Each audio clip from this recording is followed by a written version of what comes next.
चार महावीर सफल हो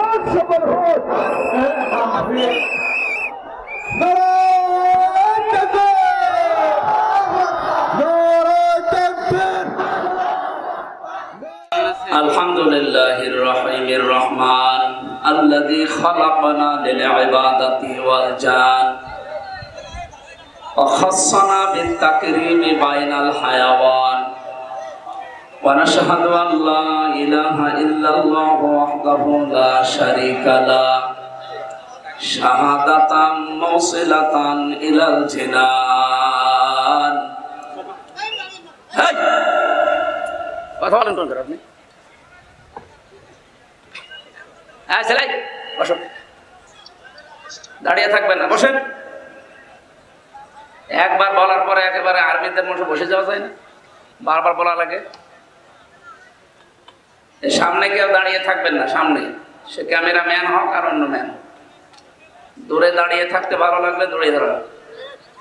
এখানে কেউ আসবেন না, এখানে দাঁড়িয়ে আছে কারা গো, বসিয়ে দিন, সব বসিয়ে দিন।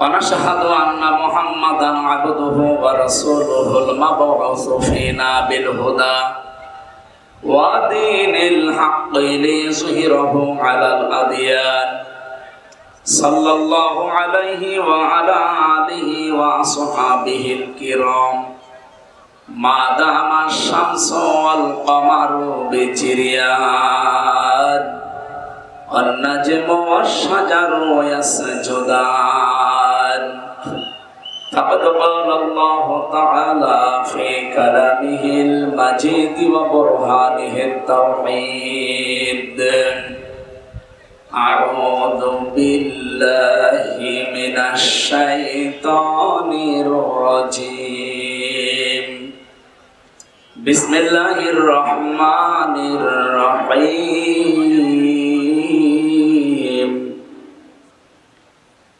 إن الله يحب الذين يقاتلون في سبيله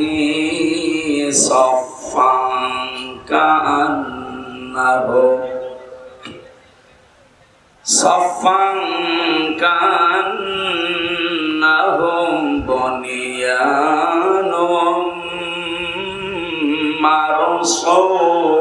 مرصوص إن الله يحب الذين يقاتلون في سبيله صفا كأنهم بنيان مرصوص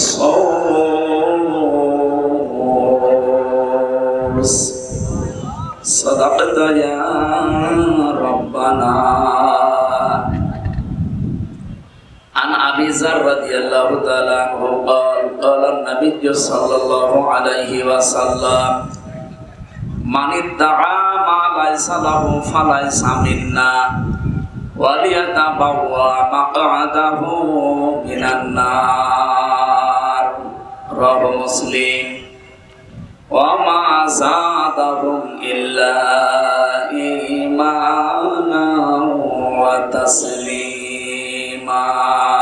اللهم صل على سيدنا مولانا محمد.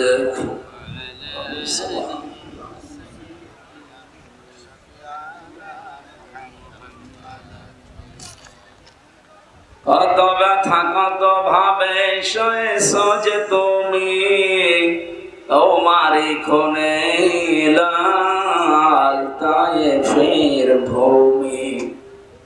ফেরেশতা এসে যায় ধ্বংসের হুকুম, লৌহ মাখা মুহাম্মদ প্রাণেতে হাসরাত।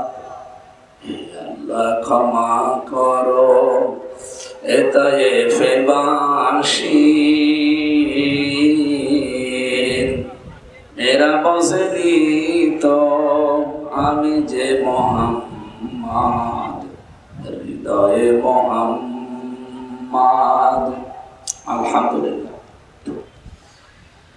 খুলনা জেলার বটিয়াঘাটা থানার অন্তর্গত নয়তলা গ্রামবাসীর উদ্যোগে সপ্তম বাৎসরিক তাফসীরুল কোরআন মাহফিল 2025, সম্মানিত সভাপতি জনাব আব্দুল হালিম আকুঞ্চি, অবসরপ্রাপ্ত শিক্ষক, সারা জীবন জ্ঞানের আলো ছড়িয়েছেন, আল্লাহ যেন কবুল করেন, আমিন।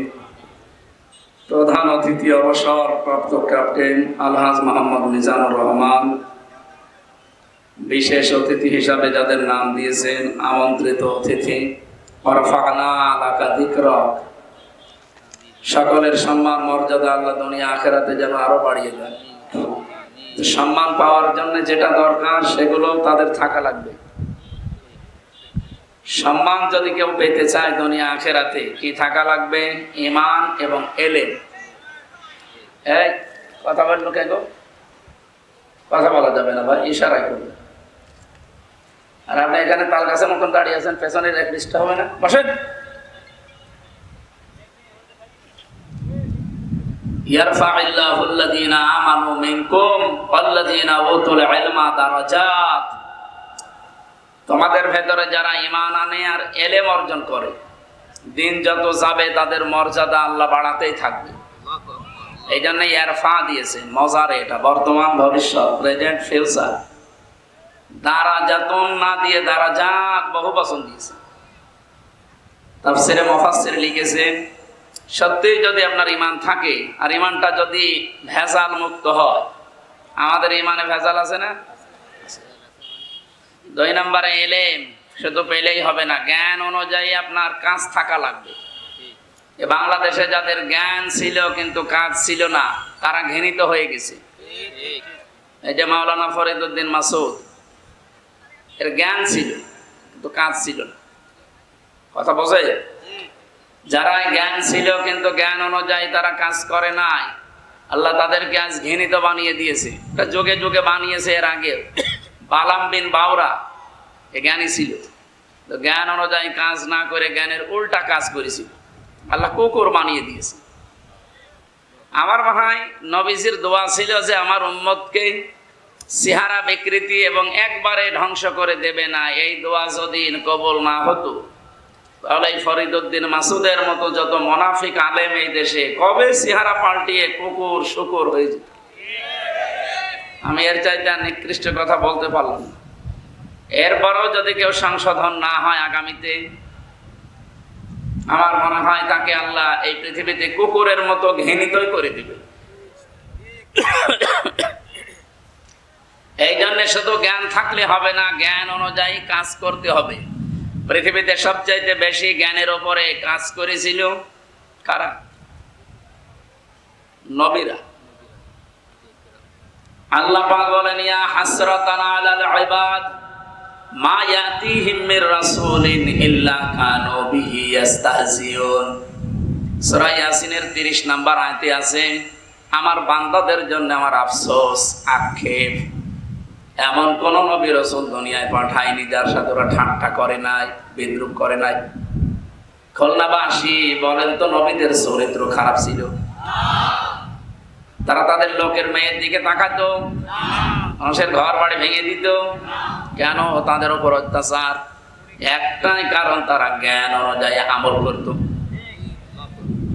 জ্ঞান অনুযায়ী আমল করতে গিয়ে পৃথিবীতে অনেক নবী তাদের নাম পর্যন্ত পাল্টিয়ে ফেলেছে। কিছুদিন আগে আমি বাইরের দেশে ছিলাম, ইহুদিদেরকে যদি জিজ্ঞাসা করা হয় যে তোমাদের নবীর নাম কি, ওরা বলে জোসেফ। জোসেফ মানে মুসা আলাইহিস সালাম। হযরতে মুসার নাম তারা পাল্টিয়ে জোসেফ বলে ডাকে। খ্রিস্টানকে যদি জিজ্ঞাসা করা হয় তোমার নবীর নাম কি, বলে যিশু। যিশু মানে ঈসা আলাইহিস সালাম। আর হযরতে দাউদ নবীর নাম পাল্টিয়ে ডেভিড বলে ডাকে। আমাদের জাতির পিতা যিনি, এই খুলনার পাশে এই জেলার উনি না, অনেকে মনে করে উনি বাঙালি জাতির পিতা, এটাও মিথ্যা কথা। কি কথা বলেন? এমনকি বঙ্গবন্ধু এই নামটাও মিথ্যা।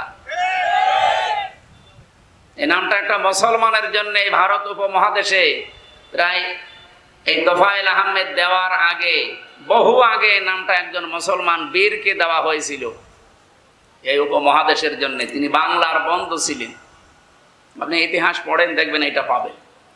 পরবর্তীতে ওইটা চুরি করি এই তোফায়েল আহমেদ নামে একটা লোক, আমি নাম নিতেও ঘৃণা লাগে শয়তান, কারণ দোসর ছিল জালেমদের। তারা জ্ঞানী ছিল কিন্তু জ্ঞান অনুযায়ী আমল করে নাই। এই জন্য জ্ঞানের ওপরে যাদের কাজ কারবার হয় না তাদেরকে আল্লাহ ঘৃণিত বানিয়ে দেয় সৃষ্টি জগতের কাছে। তাকে আমি সরাসরি দেখেছি কিনা আমি জানি না, কিন্তু নামটা শুনলে, নামটা তো ভালো নাম, কিন্তু নামটা শুনলেই ঘৃণা তৈরি হয়। কেন? কারণ তাকে ঘৃণিত বানিয়ে দিয়েছে আল্লাহ নিজে। তাদের জ্ঞানের ওপরে কোনো কাজ ছিল না। যদি জ্ঞান অনুযায়ী, বিবেক অনুযায়ী কাজ করতো, এই জালেমা মহিলাকে 15 বছর সাপোর্ট করতো না। এই জন্য অলরেডি আজকে নিষিদ্ধ হওয়ার পথে আমার মনে হয় এতক্ষণ হয়েও গেল, আলহামদুলিল্লাহ। কারণ সন্ত্রাসী যারা, ফ্যাসিস্ট যারা, স্বৈরাচার যারা, তারা যতদিন পর্যন্ত নিষিদ্ধ না হবে ততদিন এই দেশ শান্ত হবে না। আমরা চাই তারা নিষিদ্ধ হয়ে অন্তত তারাও ভালো থাক, আমরাও ভালো থাকি। আজকে এক দাদা বাবুর কথা শুনলাম, উনি বলছে এরকম যদি নিষিদ্ধ হয় কিছুদিন পরে তো আমাদেরকেও নিষিদ্ধ করে দেবে। কেন? আপনার ভয় লাগে কেন? আপনি কি ওই রকম কিছু করেন? আপনি যদি আগামীতে ওই রকম কিছু করেন আপনাদেরকেও এই জাতি নিষিদ্ধ করে দেবে, কোনো অসুবিধা নেই। কারণ সে সাহস শক্তি এখন আগস্টের 5 তারিখের পর থেকে এই জাতির ভেতরে এসে গেছে। সম্মানিত ভাইরা, আমরা যে কথা তুলেছিলাম, নবীদের চরিত্র খারাপ ছিল না, ভালো ছিল, কিন্তু তাদের নামটা পাল্টিয়ে দিয়েছিল। ইব্রাহিম নবীর নাম ওরা বলে যে আব্রাহাম, সর্বোচ্চ ইব্রাহাম বলা যায়, কিন্তু আব্রাহাম বলা যাবে না। কোরআনে কারীম যে 7 কিরাতে পড়া যায় তার ভেতরে 3 নাম্বার কিরাত এইটা, আযকুর ফিল কিতাবি ইব্রাহাম। মিশরের কারি আছে না, ডাক্তার আহমেদ নাইনা রহমতুল্লাহ, কি হাফিজাহুল্লাহ, ওনার তেলাওয়াত শুনবেন, দেখেন 7 কিরাতে পড়ে কোরআন শরীফ, 3 নাম্বার কিরাতে এই টানটা দেয়, আযকুর ফিল কিতাবি ইব্রাহাম।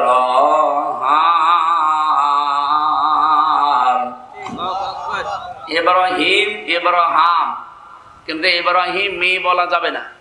এই শব্দটা অনারবি শব্দ, উজমা বলা হয়। ইব্রাহিম, ইসমাইল, ইসহাক, ইয়াকুব, এই শব্দগুলো আরবি শব্দ না। কথা বুঝতেছে? কোন ভাষার শব্দ? অনারবি শব্দ। এটা আরবিতে ব্যবহার করেছেন আল্লাহ। কোরআনে কারিমে যেহেতু আছে, যারা বালাগাত মানতেক পড়ে, আরবি গ্রামার যারা জানে, এরাব জেওয়া যারা বোঝে, অনারবি শব্দতে কখনো আপনি মানে জের দিতে পারবেন না। শেষে হয় জবর দেবে নাই পেশ দেবে। ইব্রাহিম মা হবে নাই মো হবে, মি বলা যাবে না। যেহেতু একটা ক্লাস চলছে না, আরবি গ্রামারের ক্লাস চললে আমরা এসব গুলো ভেঙে ভেঙে আপনাদের বলতাম। আমি বোঝাতে চাই যে ইহুদিরা, তারা আমাদের জাতির পিতা যিনি, আল্লাহর ঘোষণা দেওয়া, এটা কি আমরা বানিয়েছি? মিল্লাতা আবিকুম ইব্রাহিম হুয়া সাম্মাকুমুল মুসলিমিন। তোমাদের জাতির পিতার নাম ইব্রাহিম আলাইহিস সালাম, কারণ তিনি তোমাদের নাম রেখেছেন মুসলমান। এখান থেকে একটা মাসলা বের হয়। এদিকে তাকান। আর এটা দাঁড়িয়ে আছেন কেন ভাই? বাবা হিসাবে উনি আমাদের উপর একটা দায়িত্ব পালন করেছে। যেহেতু আমরা বাবা, জাতির বাবা মানি কাকে? ইব্রাহিমকে। বলেন বলেন। শুধু বাংলাদেশে আমরা না, তামাম দুনিয়ায় 210 কোটি মুসলমান এখন সবাই বলে জাতির পিতা। আরো জোরে বলেন, জাতির পিতা। আর যারা জোর করে বানাতে চেয়েছিলেন তার নাম মানুষ বলে ঘোড়ার ডিম। আমি বাকিটা বললাম না। জোর করে সম্মান পাওয়া যায় না, এটা প্রমাণ হয়ে গেছে। জোর করে সম্মান দেওয়ার জন্য একেবারে 14 বংশ উঠে পড়ে লেগেছিল। আগস্টের 5 তারিখের বিকাল আসতে আসতে সম্মান মাটির সাথে মিশিয়ে দিয়েছে। এমনকি যেখানে যেটা ছিল, চোখ, কান, নাক সব তুলে ফেলেছে। আর কুষ্টিয়ায় যেটা ছিল ওটা মাটির সাথে অলরেডি একেবারে মিশিয়ে দিয়েছে। ওইটা এখন আল্লাহ চত্বর বানিয়েছে। আমার মনে হয় বাংলাদেশের প্রত্যেকটা গুরুত্বপূর্ণ জায়গায় আল্লাহর 99টা নাম লিখে কাঁচ দিয়ে ঢেকে রাখা দরকার। অন্তত চতুর্পাশে যখন মানুষ ঘুরবে একটা নাম হলেও যেন উচ্চারণ হয়। তাছাড়া আবার ছাতা মাতা কি উল্টাপাল্টা জিনিস দিয়ে। মুসলিম দেশগুলোতে আমি ভ্রমণ করে দেখেছি, বিশ্ব রোডের সাথে তারা আল্লাহু আকবার, সুবহানাল্লাহ, আলহামদুলিল্লাহ, লা হাওলা ওয়ালা কুওয়াতা ইল্লা বিল্লাহ, আস্তাগফিরুল্লাহ এগুলো লিখে রাখি। অন্তত চলতে ফিরতে যদি 24 ঘন্টায় মানুষ 2 বারও পড়ে, তাও নাম উচ্চারণ হচ্ছে কার? আল্লাহ। ওখানে তার বাবার নাম উচ্চারণ করার দরকার নেই। বিপদে পড়লে বাঁচাতে পারে কে? আল্লাহ। নাকি বাবা পারে? আল্লাহ। এজন্য ওই সমস্ত বিষয়গুলো আমাদের রাষ্ট্রে যারা দায়িত্বে আছেন এবং সামনে আসবেন এগুলো খেয়াল করবে, তাহলে আপনাকে জাতি ভালোবাসবে। আমার ভাইরা, পিতা হিসাবে তিনি এই যে হুয়ার ফাইল, তিনি সরাসরি নিজে হুয়া সাম্মাকুমুল মুসলিমিন। আমি তাফসিরে পড়েছি এই হুয়ার ফাইল কর্তা দুইজন। 1 নম্বরে নাম দিয়েছে আল্লাহ নিজের নাম, যে আমি তোমাদের নাম মুসলমান রেখেছি। 2 নম্বরে নাম দিয়েছে আমাদের পিতা, জাতির পিতা যিনি কি। এখানে একটা মাসলা এসেছে, পিতা হিসাবে কেউ যদি দায়িত্ব পালন করতে চায় কমপক্ষে তারে 12টা দায়িত্ব পালন করা লাগে। কিন্তু সন্তান জন্ম দিলে আপনি বাবা হতে পারবেন না। কমপক্ষে 12টা দায়িত্ব আপনাকে পালন করাই লাগবে, না তো কিয়ামতে আপনিও ধরা খাবেন। 1 নম্বরে আপনার দায়িত্ব সন্তান হওয়ার পরে তার একটা অর্থবোধক নাম রাখা। কি কত বাবা এখানে বসে আছে, অর্থবোধক নাম রাখা দূরের কথা, নাম রেখে দিয়েছে ছেলের ডেঞ্জার। আমি জেলখানায় একজনের নাম পেয়েছিলাম ডেঞ্জার, আর একজনের নাম সুইডেন আসলাম। নাম শুনে বোঝা যাচ্ছে ভেতরে কিছু আছে। একদিন আমার কাছে ফাঁসির ওই কন্ডেম ছেলে এসে দেখা করে গেছে। কি ভাই আপনি এত রাতে বাইরে, আসরের পরে তো কাউকে বাইরে থাকতে দেয় না, সবাই তো তালাবদ্ধ হয়ে যায়, আপনি? হুজুর আমার নাম সুইডেন আসলাম। ওরে বাবা, বলে যা বলবেন বলেন। নাম ওসা, চেহারাও তা সেই রকম লম্বা চড়া উঁচা, সেই রকম মোটা গোটা। চেহারা দেখলে আপনি মনে হবে যে 1 গ্লাস পানি খায়। ওনার নামে একটা সিনেমাও তৈরি হয়েছিল বাংলাদেশে, আসলাম ভাই, যে মান্না। আপনারা তো আর এইসব জগতে নেই, আপনারা আল্লাহর ওলি। নাম শোনেননি কোনোদিন? ওনার জীবনী নিয়ে এই সিনেমাটা বানিয়েছে। কি ভয়ঙ্কর মানুষ হতে পারে বলেন। এখন বাইরে এসেছে, 27 বছর ছেলেছি। তাহলে সন্তানের নাম আপনাকে রাখা লাগবে একটা অর্থবোধক নাম। কিয়ামতের দিন আল্লাহ যখন মাফ করার জন্য কিছুই পাবে না, তখন নামের ওসিলায়ও মাফ করে দিবে।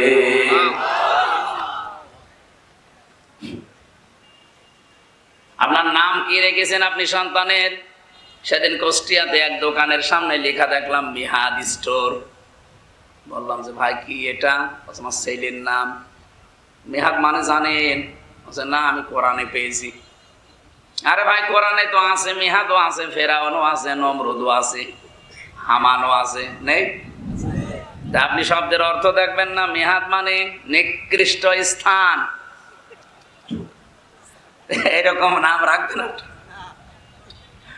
সন্তান হলে আলেমদেরকে জিজ্ঞাসা করে একটা অর্থবোধক নাম রাখবেন। নামের প্রভাব মানুষের জীবনে কিন্তু অনেকাংশে পাওয়া যায়। কি কথা বললেন না কেন? নামের প্রভাব অনেকের জীবনে কিন্তু প্রতিফলন ঘটতে দেখা যায়। আমার ছোটবেলায় নাম, আমার বংশের মানুষ যারা, বিশেষ করে আমার দাদা, উনি রেখেছিল সোহেল রানা, নায়কের নাম না? পরবর্তীতে মাদ্রাসায় আসার পরে প্রিন্সিপাল সাহেব বলে না, এ নাম রাখা যাবে না। আমি নাম আজকে থেকে পাল্টিয়ে দিলাম আমির হামজা। এই নামটা ভালো না? নাম শুনে অনেক মানুষ ভয় পায়। বিভিন্ন জেলায় যাওয়ার পরে মনে করে যে আমির হামজা মানে বিশাল জিনিস, যার পরে তাকে শরীর চলে না। ও এই হুজুর, নামের তো একটা গুণাগুণ আছে। এই জন্য আমার 12টা বলা উদ্দেশ্য না, একটাই বললাম, নামটা অর্থবোধক রাখবেন। কারণ একবার যদি কোনো নাম আপনার সন্তানের পড়ে যায় না, ও সারা জীবনে আপনি যত উপরে ওঠেন না কেন, নাম কিন্তু আর ঘষে না, ওইটাই থেকে যায়। উপন্যাসে একটা গল্প পড়েছিলাম, একজনের নাম ছিল ফ্যান চাটা। একটা নাম হইল, লোকটা বলছে আমি গরিব ছিলাম, আমাকে বলতো চাটা, আমি কিছুই মনে করি নাই, কিন্তু এখন আমি ধনী হয়ে গেছি, আমার নাম আমি এটা আর রাখবো না, পাল্টাবো। নাম পাল্টাতে হলে তো এলাকার মানুষকে জানানো লাগবে। তখন তো আর এই ফেসবুক, টুইটার, ইউটিউব ছিল না। এলাকার মানুষদেরকে ডাক দিয়ে একটা গরু ছাগল জবাই করে খাওয়াচ্ছে যে আজকে নাম পাল্টাবো।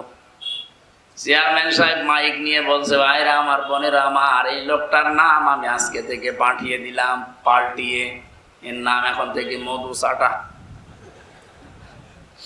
লোকটা মাইক হাতে নিয়ে বলছে, ভাইরা আমার, বোনেরা আমার, আমার গরু ছাগলও গেল, আমার নামও পাল্টালো, কিন্তু নাম থেকে ওই চাটাটা আর গেল না।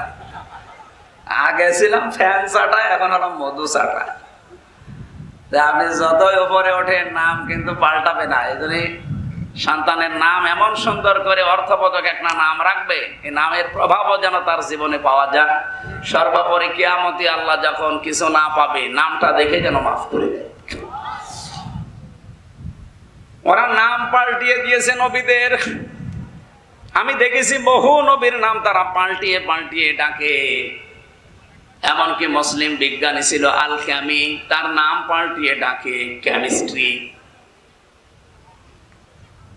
হযরত জাবির রাদিয়াল্লাহু তাআলা আনহু একটা নাম করা সাহাবী, তার নাম পাল্টিয়ে ওরা ডাকে আল জাবরা। এই বাংলাদেশেও নাম পরিবর্তনের হিড়িক তৈরি হয়েছিল এই 15.5 বছরে। এমন কোন জায়গা নেই যেখানে নাম পাল্টায়নি। যার নাম যা থাক পাল্টিয়ে দেন আগে বাবার নাম। কি কথা বলেন এখানে? এমনকি টয়লেটের নামও আমি দেখেছি বঙ্গবন্ধু টয়লেট। কি গো, আমি কি ওখানে যে এই নাম জপব?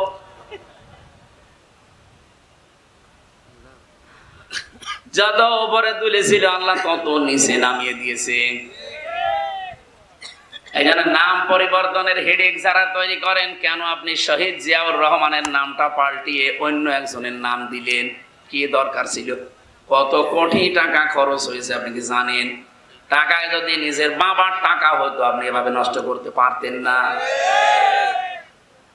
দেশের উপর এত মায়া, এত মহব্বত দেখিয়েছেন সারা জীবন, কি দেখালেন? এমনি কি নিষিদ্ধ করছে মানুষ? এই আওয়াজটা উঠতো না, যা করেছেন এখন মানুষ সব টের পেয়ে যাচ্ছে। মানে আবার বলে আমার কি দোষ এখনো আমি জানি না। আপনি জানেন না? আপনার জন্য সিরাজউদ্দৌলা মরে গেছে। কি কথা বলছেন? আপনার কারণে সিরাজউদ্দৌলা মরে গেছে। আপনার কারণে আল্লামা সাঈদী মারা গেছে। আল্লাহর এই গোলামটা যদি এখন জীবিত থাকতেন আর এই ময়দানে যদি এখন আসতেন, আমার এই ময়দানে দাঁড়া জায়গা হয়তো মানুষের। খুলনার সার্কিট হাউস ময়দানে, খুলনার নেসারিয়া ময়দানে, খুলনার সিদ্দিকিয়া ময়দানে উনি তাফসীর করতেন। এর চাইতে লক্ষ লক্ষ মানুষ আল্লাহর কোরআন শুনতো। যদি এখন বেঁচে থেকে আপনাদের এই বটিয়া ঘাটায় একবার আসতেন, আমার মনে হয় এলাকায়ও প্রায় হাজারো মানুষ তার হাতে মুসলমান হয়ে যেত। কারণ 13 বছর জেলখানায় থাকার পরে তার ঈমান যা ছিল আরো বহু গুণে বেড়ে গেছে। আল্লাহর বান্দার সাথে আমি একবার দেখা করতে পেরেছিলাম হাসপাতালে। আমার মাথায় হাত দিয়ে বলছিল, হামজা, খুলনায় আর চট্টগ্রামে যদি যেতে পারো বের হয়ে, এই সমস্ত মানুষকে জানাবা যে কোনদিন আমি সাঈদী কোরআনের কথা বলতে পিছপা হইনি। আপনারা বাঁচতে দিলেন না লোকটাকে।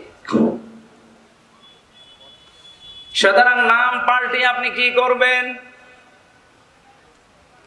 আলা তানাবাসু বিল আলকাব বিইসাল ইসমুল ফুসুক বাদাল ঈমান ওয়া মান লাম ইয়াতুব ফাউলাইকা হুমুজ যালিমুন। রব্বুল আলামিন বলেন, মানুষের নাম বিকৃত করে, পরিবর্তন করে, উল্টা পাল্টা করে ডাকবা না। যারা এগুলো করে এরা যদি তাওবা না করে এরা জালেম। সুতরাং আল্লামা শফির নাম যারা তেতুল হুজুর দিয়েছেন তারা জালেম। এক কথা বলেন না কেন? আল্লামা সাইদের নাম যারা দেলু শিকদার দিয়েছেন আপনারা জালেম।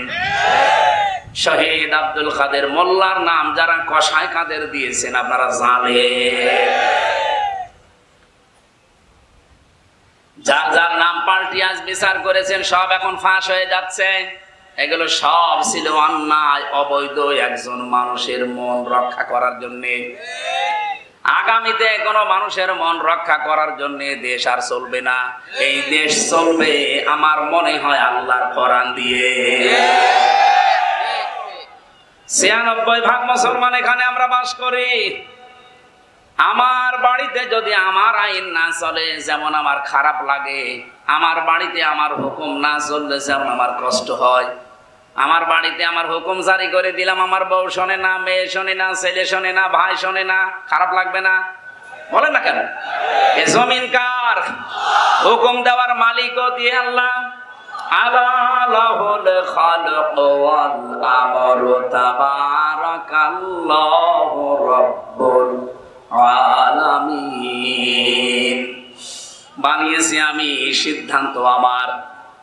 কিন্তু দুঃখজনক হলো সত্য, মেয়েরা কয়েকদিন আগে কিছু মেয়ে নামে হিজরা, এরা নারী নীতির নামে কিছু পয়েন্ট দিয়েছে। আমি ৩১৮ পৃষ্ঠায় পড়েছি। এখানে 10টা কোরআনের আয়াতের বিরুদ্ধে ওরা এই রিপোর্টগুলো জমা দিয়েছে। তার ৩ নম্বরে ছিল দেহ আমার, সিদ্ধান্ত আমার। আপনি বললেই হবে দেহ আপনার, সিদ্ধান্ত আপনার, মানে দেহ আপনার বাবা দিয়েছে, আপনার মা দিয়েছে। আপনার বাবার মা হয়তো শুধু বিছানায় ছিল এতটুকুই, কি বাকি কি সব কাজ আমার আল্লাহ নিজে করেছে। ওই বীর্যটা থেকে শুরু করে হামজা বানিয়েছে কে? বাবা শুধু বীর্যটাই দিয়েছিল। ফালিয়ানজুরিল ইনসানু মিম্মা খুলিকা, খুলিকা মিম্মা দাফিকিন ইয়াখরুজু মিন বাইনিস সুলবি ওয়াত তারাইব। আল্লাহ পাক বলেন মানুষকে একটু নজর করে দেখে না তার জন্মের দিকে কি দিয়ে তাকে বানালাম। দ্রুত গতিতে বের হয়ে যাবে না পাক পানিটা দিয়ে। এখানে সলবন আল্লাহ 1 বচন দিয়েছেন, তারাইব দিয়েছেন বহু বচন। আলেমদেরকে বলছি কোনদিন চিন্তা করেছেন কেন আল্লাহ সলবন 1 বচন দিলেন আর তারাইব কেন বহু বচন দিলেন? এখরুজু তিনি বের করেন মিন বাইনিস সুলবি ওয়াত তারাইব। আল্লাহ পাক বলেন সলবন হচ্ছে পুরুষের লজ্জাস্থানের নাম আর তারাইব হচ্ছে মেয়েদের লজ্জাস্থানের নাম।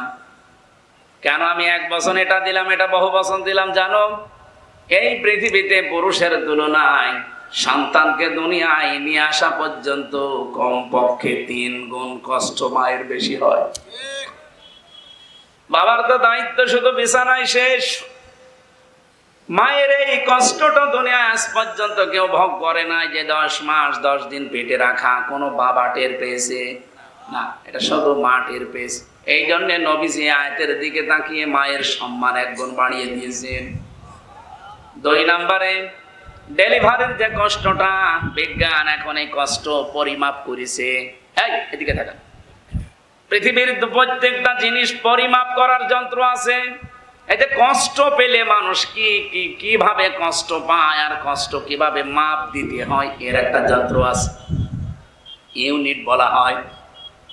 পৃথিবীতে যত শক্তিশালী পুরুষ আমরা আছি সর্বোচ্চ 45 ডিগ্রি 45 ইউনিট কষ্ট আমরা সহ্য করতে পারি।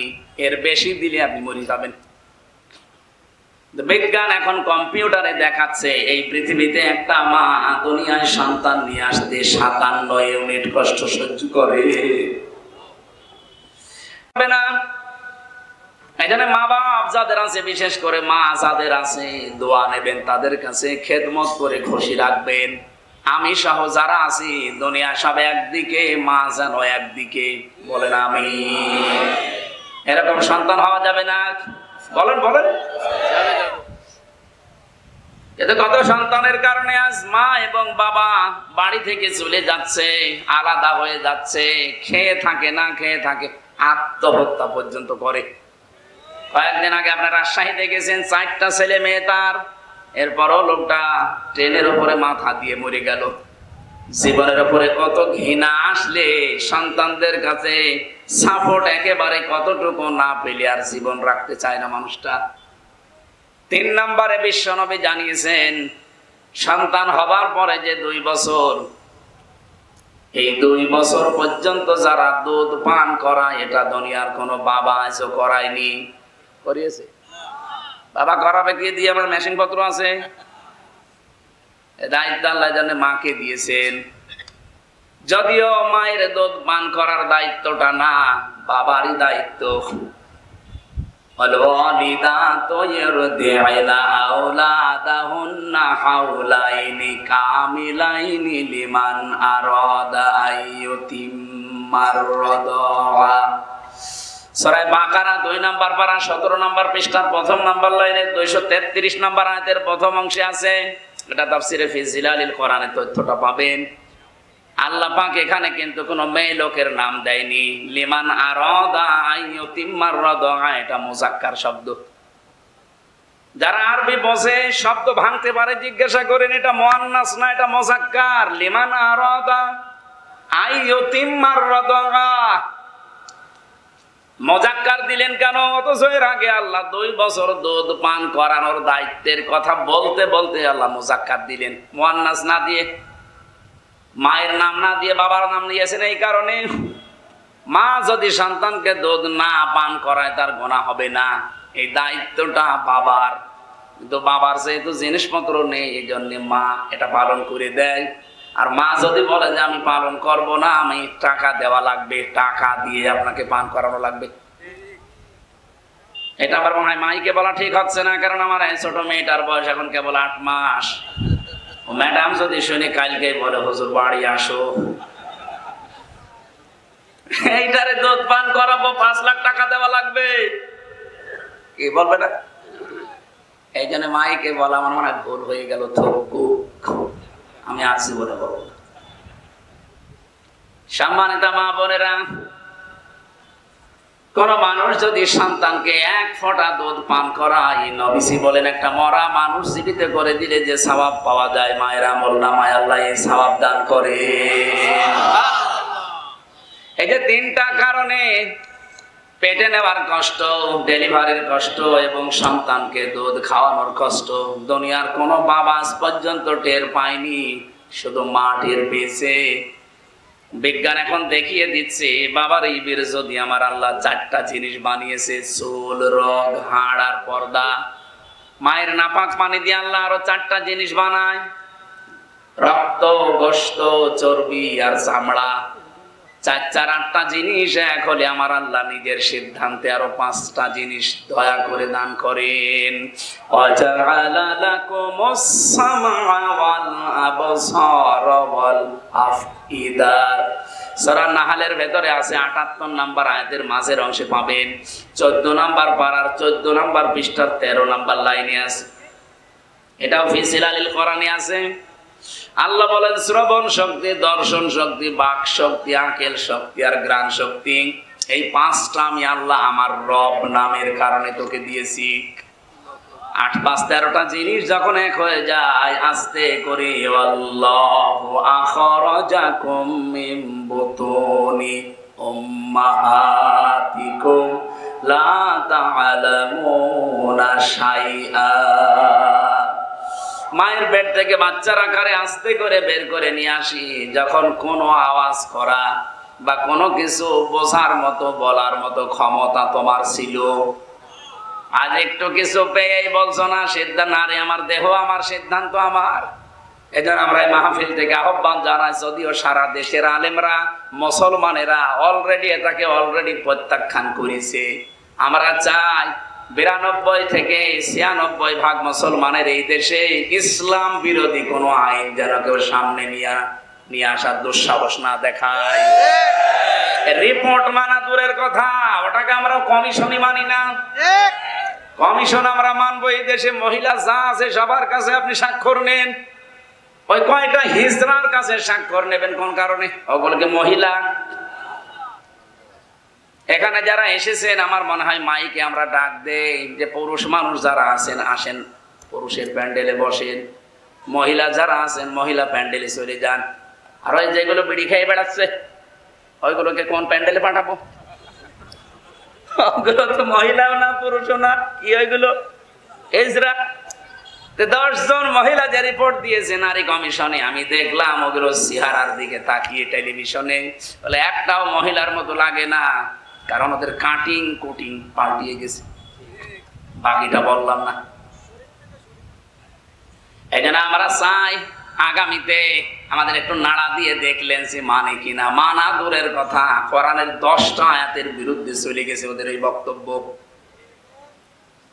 10টা না, কোরআনের একটা অক্ষর যদি এদেশে কেউ পাল্টাতে চায় বিসমিল্লাহ ছাড়া কবর দেওয়া হবে। কারণ ওর বিসমিল্লাহ বলা তো জায়েজ নেই। কোরআনের একটা অক্ষর পাল্টাতে চাইলে এই লোকটা কাফের। কাফেরের জন্য বিসমিল্লাহি ওয়া আলা মিল্লাতি রাসূলিল্লাহ বলা জায়েজ আছে না। এজন্য সাবধান হবে। অনেকে বিভিন্ন কায়দায় সামনে এগিয়ে আসার চেষ্টায় আছে, এটা বাদ দেবে। আমি যে কথা তুলেছিলাম নবীদের নাম যারা পাল্টিয়েছে, এদেশের আলেমদের নাম যারা পাল্টিয়েছে, এই মানুষগুলো যদি এখনো পর্যন্ত তাওবা না করে ওরা জালেম হয়ে মরবে। কথা বলেন না কেন? এই জন্য জ্ঞান অনুযায়ী যদি আপনি আমল না করেন আপনারও কিন্তু পরিণতি এই ফরিদউদ্দিন মাসুদের মতো হবে। কই লোকটা এখন তার বের হয় না, এখন তার বলে না যে সাইদির ফাঁসি চাই। এক কথা বলছে না কেন? আজকে আসেন শাহবাগে, আপনি আপনার ঠ্যাং ভেঙে ফেলবে জনগণ। কত বড় নিকৃষ্ট মানের মানুষ হলে এই পৃথিবীর, আমার মনে হয় এখন তামাম দুনিয়াতে যদি 10 জন মানুষকে মানুষ সম্মান করে তার ভেতরে আল্লামা সাঈদী একজন, যিনি কাবা শরীফে প্রবেশ করে নামাজ পড়েছিলেন। আপনি যেতে পারবেন? ওনার বাপ যেতে পারবে? আল্লাহর ঘর ইন্না আউওয়ালা বাইতি উবদিয়া লিন-নাস লাল্লাযী বিবাক্কাতা মুবারাকা ওয়া হুদাল লিল আলামিন। রব্বুল আলামিন বলেন সর্বপ্রথম এই পৃথিবীতে যে ঘরটা বানিয়েছি তার নাম কাবা, যেটা মক্কায় অবস্থিত, তার মানে মক্কায়। এটা আমি মানুষের জন্য হেদায়েতের মশাল বানিয়েছি। আজ তামাম পৃথিবী থেকে মানুষেরা কাবা শরীফে যাচ্ছে, অলরেডি বাংলাদেশ থেকে আরম্ভ হয়ে গেছে। কথা বলেন না কেন? কেন এখানে যাবে মানুষ? হুদাল লিন-নাস পর্যন্ত আল্লাহ দিয়ে শেষ করেননি, হুদাল লিল আলামিন দিয়েছেন। বিশ্বের যত মানুষ আসবে কাবা শরীফে আল্লাহ এমন কিছু দিয়ে রেখেছে, কাবা তাদেরকে হেদায়েতের পথ বলে দিতে পারবে। আল্লাহ কেন দিলেন আমি চিন্তা করেছিলাম আয়াতটা নিয়ে, সূরা আলে ইমরানের 95, 96, 97 নম্বর আয়াত। আল্লাহ রাব্বুল আলামিন বলেন ওমান দাখালাহু না ফিহি আয়াতুম বাজ্জিনাতুম মাকামু ইব্রাহিম ওমান দাখালাহু কানা আমিনা ইলা আখিরি আয়াত। একটু ভালো করে খেয়াল করেন ভাই, এদিকে তাকান। ফিহি আয়াতুম বাজ্জিনাত মাকামু ইব্রাহিম, এর ভেতরে আল্লাহর অনেক নিদর্শন আছে।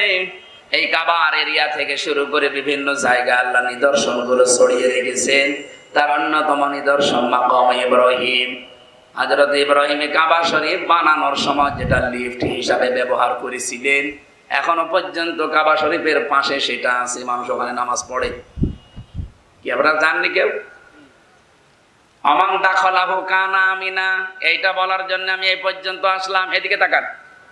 ওমান দাখালাহু কানা আমিনা, কেউ যদি এই কাবায় প্রবেশ করে আল্লাহ তাকে নিরাপত্তা দিয়ে দেয়। বাংলার মানুষেরা বলেন তো এই বাংলাদেশ কি কাবা শরীফ? এত আস্তে বলবেন কেন? বলেন বলেন। আমরা আজ যে নিরাপত্তায় ভুগছি, নিরাপত্তাহীনতায় ভুগতেছি, এটা নিরাপত্তার বেষ্টন দিতে কি লাগবে?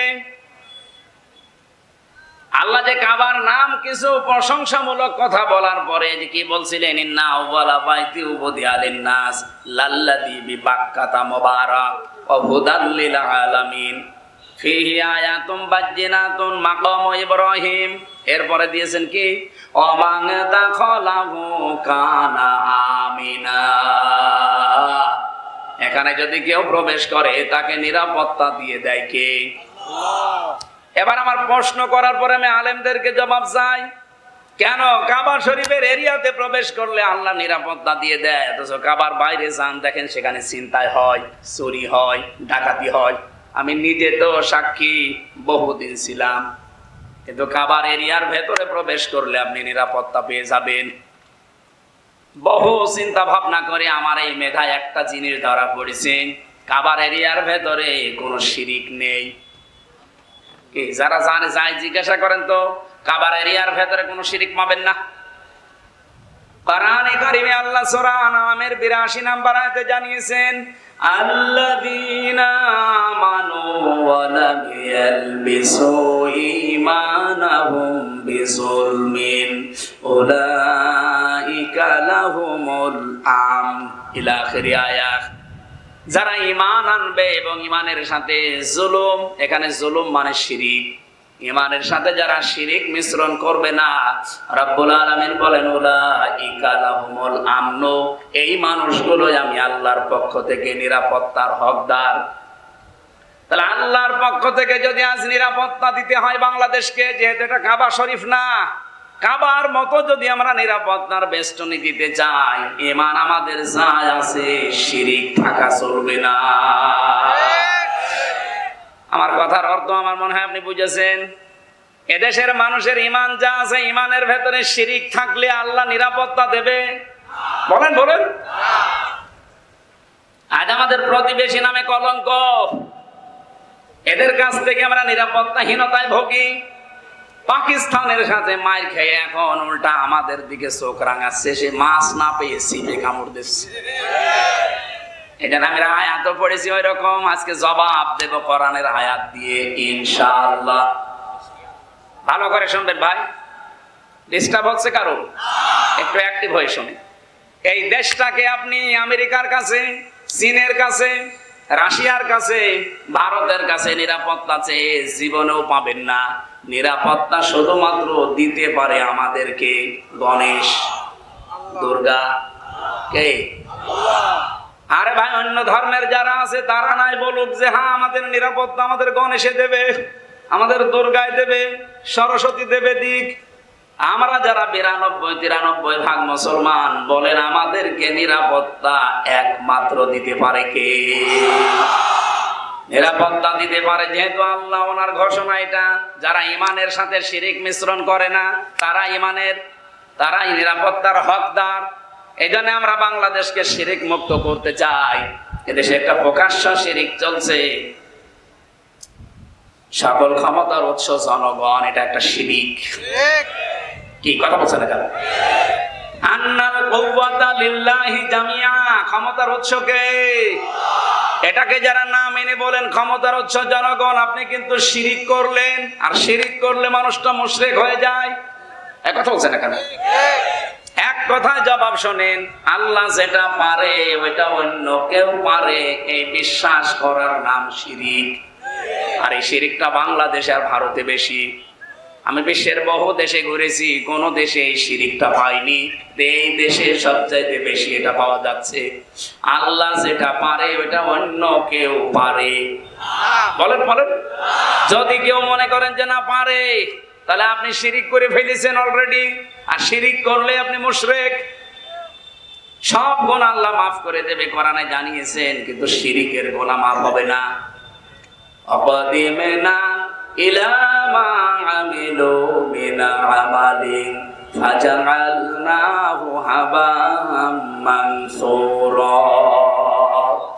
এই পৃথিবীতে যারা শিরিক মিশ্রিত আমল নিয়ে আসবে, ধুলি কণার মতো ওদের মুখের উপরে নিক্ষেপ করব। খুলনাবাসী, এটা আমার বিভাগ, বাড়ি আমার কুষ্টিয়া। এ বিভাগের সন্তান আমি গর্ব করি সারা বাংলাদেশে যে আমার বিভাগের নাম খুলনা। এই বিভাগে অন্তত শিরিক আমরা চলতে দেব না। হ্যাঁ, কথা বলেন না কেন? আমি সারা দেশের মানুষের ঘর ছেয়ে বেড়াই আর আমার ঘরে খেয়াল নেই। এই দেশের সবচাইতে বেশি শিরিক হয় চট্টগ্রাম বিভাগে, এরপরে সবচাইতে বেশি শিরিক হয় ময়মনসিংহ বিভাগে, এরপরে 3 নম্বরে আছে আমরা শিরিক হতে দেব না। এই দেশে কেউ যেন শিরিক না করে মাজারের নামে, বাবার নামে। কথা বলে না কেন? এমনকি আল্লাহর একজন অলি খান জাহান আলী, তার মাজারে অনেকে শিরিক করছে। এটা বাগেরহাটের মানুষের জন্য দরকার ওই শিরিক বন্ধ করে দেওয়া, দরকার আইন পাশ করে শিরিক গুলো বন্ধ করেন। এই খুলনা বিভাগে যত জায়গায় মাজার আছে, মাজার গুলো সম্মানের জায়গা, সম্মানে থাকবে। তাহলে সেখানে যে আপনি শিরিক করবেন কেন? এ বিভাগে জন্ম নিয়ে যেমন আমার গর্ব হয়, আমার আফসোসও একটা আছে। কারণ আমার বাড়ি যেখানে, সারা পৃথিবীতে একটাই মাত্র জায়গা যেখানে নিরাপদে গাঁজা খাওয়া যায়, লালনের মাজা। পুলিশ পাহারা দিয়ে গাঁজা খাওয়াই। এটা আমার আফসোস লাগে, আল্লাহ এমন জেলায় আমি আসলাম। আমার ভাইরা, আমি যে কথা তুলেছিলাম ভালো করে শোনেন। জ্ঞান অনুযায়ী আমল না করলে কিন্তু আপনি নিরাপত্তায় থাকতে পারবেন না। সুতরাং এই দেশে আমরা আর কাউকে শিরিক করতে দেব না। ক্ষমতার উৎস একমাত্র আল্লাহ, এটা আমরা প্রমাণ সামনে করেই ছাড়বো ইনশাআল্লাহ। কথার অর্থ যদি বোঝেন, আমি আর নিচে নামলাম না। যারা আজ বিভিন্ন কায়দা কৌশল করছেন মানুষের মন পাওয়ার জন্য, জীবনেও মন পাবেন না। কারণ মানুষকে বানিয়েছে আল্লাহ, মানুষের মনও বানিয়েছে আমার আল্লাহ। এদেশের মানুষ এখন অলরেডি বুঝে ফেলেছে যে এই দেশকে নিরাপত্তার বেষ্টনী দেওয়ার জন্য ইসলাম ছাড়া বিকল্প নেই। গোবিন্দ পরামানিক পর্যন্ত সেদিন বলেছে, এই খুলনায় সেদিন এক হিন্দু নেতা বলছিল, এই দেশে যদি ইসলাম আসে আমরা সব চাইতে বেশি নিরাপত্তায় থাকতে পারবো। সুতরাং অন্য ধর্মের মানুষ এখন বুঝে ফেলেছে যে মানুষের তৈরি করা আইনে এখন আর শান্তি নেই। শান্তি আসতে পারে শুধুমাত্র আমার আল্লাহর তৈরি করা আইনে।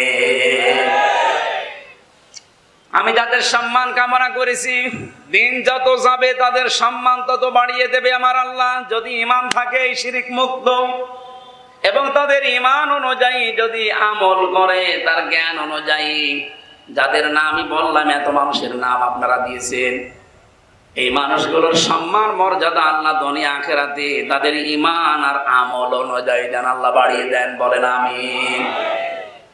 দরুদ আর সালাম পাঠ করার মাধ্যমে আজকের তেলাওয়াতকৃত আয়াত সূরা সফ 61 নাম্বার সূরা কোরআনে কারিমে। কত নাম্বার বলেন? 61 নাম্বার সূরা, 2টা রুকু আছে। মদিনায় অবতীর্ণ হয়েছে, 14টা আয়াত আছে, মাত্র একটা আয়াত পড়েছি, 4 নাম্বার আয়াত। খুব ভালো করে মিলিয়ে নেবেন এখান থেকে। যেহেতু অলরেডি এই আয়াত থেকে একটা তথ্য নিয়ে পাকিস্তান আমাদের মুসলিম ভাইরা যা দেখিয়ে দিল দুনিয়াকে, এই বুনিয়ান মারসুস, সীসা গলা প্রাচীর, এটা ফজরের পর থেকে আরম্ভ করে মাত্র 6 ঘন্টা অপারেশন চালিয়েছিল।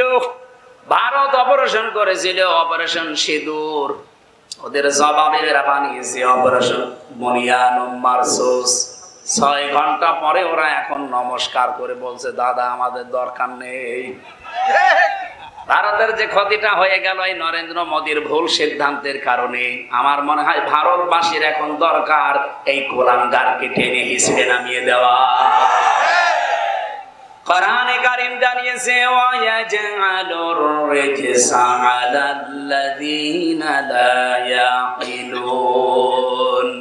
সূরা ইউনূসের 100 নম্বর আয়াতের শেষের দিকে আছে, এই পৃথিবীতে কোনো মানুষ যদি বিবেক অনুযায়ী কাজ না করে, তাহলে তার উপরে আল্লাহ নিজে ভুল সিদ্ধান্ত চাপিয়ে দেয়। কথা বোঝেন আমার? ভালো করে বোঝে। কোন মানুষ যদি তার বিবেক অনুযায়ী কাজ না করে, তার জ্ঞান অনুযায়ী যদি কাজ না করে, কমন সেন্স আকল, তাহলে আল্লাহ বলেন তার উপরে আমি রিজসা, ভুল জিনিস চাপিয়ে দেই।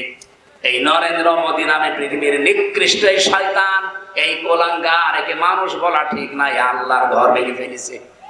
একটা জানোয়ার। কথা বলে না কেন? আপনি আজ দুপুর 12:30টার একটা রিপোর্ট পেয়েছি, আমেরিকা পাঠিয়েছে তাম পৃথিবীর 257টা দেশ, এর ভেতরে নিকৃষ্ট মানুষের তালিকা যারা শাসক 1 নম্বরে নাম দিয়েছে তারা হাসিনা। এটা সবচাইতে নিকৃষ্ট মানুষ এই দুনিয়ায় এখন 1 নাম্বার। 2 নম্বরে নাম দিয়েছে ওনার স্বামী খ্যাত এই নরেন্দ্র মোদী। 3 নম্বরে নাম দিয়েছে নেতানিয়াহু, এই শয়তান ইসরায়েলেরটা। 4 নম্বরে নাম এসেছে বাশার আল আসাদ সিরিয়ার। 5 নম্বরে নাম এসেছে, ওটা এখন আর নেই, ওটা মরে গেছে, হিটলার। 6 নম্বরে আর একজনের নাম এসেছে, ও নাম আমি এখন নিতে পারবো না, কিছুদিন পরে নেব। এই 6 জনের নাম তারা আন্দাজে বানায়নি, বানিয়েছে মানব অধিকার নষ্ট করার কারণে। এই মোদি তামাম দুনিয়ায় যা করে দেখালো মানব অধিকার নষ্ট করে। ও বলছে আমি জঙ্গি হামলা চালিয়েছি। কেন জঙ্গি হামলা চালাতে গিয়ে মসজিদ ভাঙলেন? কি আপনি যদি জঙ্গিদেরকে মারবেন তো মারেন, আমরা আপনার পক্ষে আছি। জঙ্গি তো আপনি নিজেই। জঙ্গি মানে সন্ত্রাসী হিসাবে আপনারা বলেন, জঙ্গি মানে সন্ত্রাসী। পৃথিবীর বড় সন্ত্রাসী নরেন্দ্র মোদী না? আপনি তাকিয়ে বলেন তো, আল্লাহর ঘর যারা ভেঙে দিতে পারে তাদের মতো সন্ত্রাসী দুনিয়ায় আবার কে আছে? কত মুসলমানকে আপনি বিদায় করে দিলেন বিনা কারণে। আপনার এই ভুল সিদ্ধান্তের কারণে আজকে ভারতে কত নিরপরাধ মানুষও কিন্তু এই যে সৈন্যবাহিনী তারা কিন্তু একেবারে কুকুরের মতো মরিয়ে পড়ে আছে। এই মানুষগুলোর মায়ের বুক খালি করলেন এই ভুল সিদ্ধান্তের কারণে। এই জন্যই তো আল্লাহ এমন কিছু চাপিয়ে দিয়েছে যে এখন উঠে আসা সম্ভব না। যা ক্ষতি করে ফেলেছে ভারতে, এটা এখন 50 বছর লাগবে এই ক্ষতি পোষাতে ওদের। এখন আমরাও চাই বাংলাদেশে যারা আছেন তারাও যদি ভুল সিদ্ধান্ত নেন, বিবেক কাজে না লাগান, কমন সেন্স যেটা দিয়েছে, আকল যেটা বলা হয়, এটা যারা পেয়েছেন যদি কাজে না লাগান, ভুল সিদ্ধান্ত চেপে পড়বে, তখন সামাল দেওয়া কঠিন হয়ে যাবে। এখানে আর দেরি না। দেশের জনগণ 18 কোটি মানুষ এখন এক বাক্যে বলছে এই নিষিদ্ধ জিনিসকে নিষিদ্ধ করে দেন। আপনারা কেন কালক্ষেপণ করবেন? আলহামদুলিল্লাহ, ঠিক আছে, আমি আরো ঘন্টাখানেক আগে শুনেছি। না, নিষিদ্ধ করা খুব দরকার ছিল। কারণ কি জানেন, যে মানুষগুলো পালিয়ে গেছে ওরা নাই পালিয়েছে, কিন্তু ওদের ব্রেন তো নষ্ট হয়নি, ওরা তো এখনো কাজে লাগাচ্ছে। এই যে হাসাও মাহমুদ, এই শয়তানকে বসে আছে বাইরে, যে শয়তান তো যদি মরেও যায় তো ওরে মনে হয় দায়িত্ব দিয়ে গিয়েছে। এরকম হাজার হাজার শয়তান, 4500 শয়তান অলরেডি ভারতে আছে। আমি 5 তারিখের পর থেকে যত দেশে গেলাম, প্রায় দেশে দেখি 2-4 জন শয়তান বসে আছে। সিঙ্গাপুরে, মালয়েশিয়া, থাইল্যান্ড, বাহরাইন, যতগুলো দেশ ঘুরছি, হোটেলে উঠি তো হোটেল থেকে নিচে নামে একটু খাবার খাওয়ার জন্য, চা খাওয়ার জন্য, দেখে 2 শয়তান বসে আছে। কি গো হুজুর, আমরা আগেই পালিয়েছি। আপনি পালালেন কেন? আপনাদের না 620টা বাড়ি? হ্যাঁ, আপনাদের না 620টা বাড়ি? একটা বাড়িতে তো এখন থাকতে পারেন না। তাওবা করে ভালো হয়ে যাব, আপনাদের বিশ্বাস করব কি করে? ইতিহাস তো আমরা জানি, 14 বার সুযোগ দিয়েছিলাম, একবারও ভালো হননি। আর আল্লাহর ঘোষণা আছে, মানুষ যখন পাপের সীমা ছাড়িয়ে যায় তখন আল্লাহ তাকে আর ঘুরিয়ে নিয়ে আসার কোনো রাস্তা থাকে না। ফেরাউনও কিন্তু পাপের সীমা যখন ছাড়িয়েছে তখনও বলেছে আন্নাহু লা ইলাহা ইল্লাল্লাযী আমানাত বিহি বানু ইসরাঈল ওয়া আনা মিনাল মুসলিমিন। আমি তো ঈমান এনেছি বনি ইসরাইল, যার উপর ঈমান এনেছে তার উপরে, আমি তো মুসলমান। ওয়া আনা মিনাল মুসলিমিন, আমি মুসলমান। এর বড় ফেরেশতারা আমারে পানিতে চুবায় আবার তোলে। আল্লাহ ডাক দিলেন,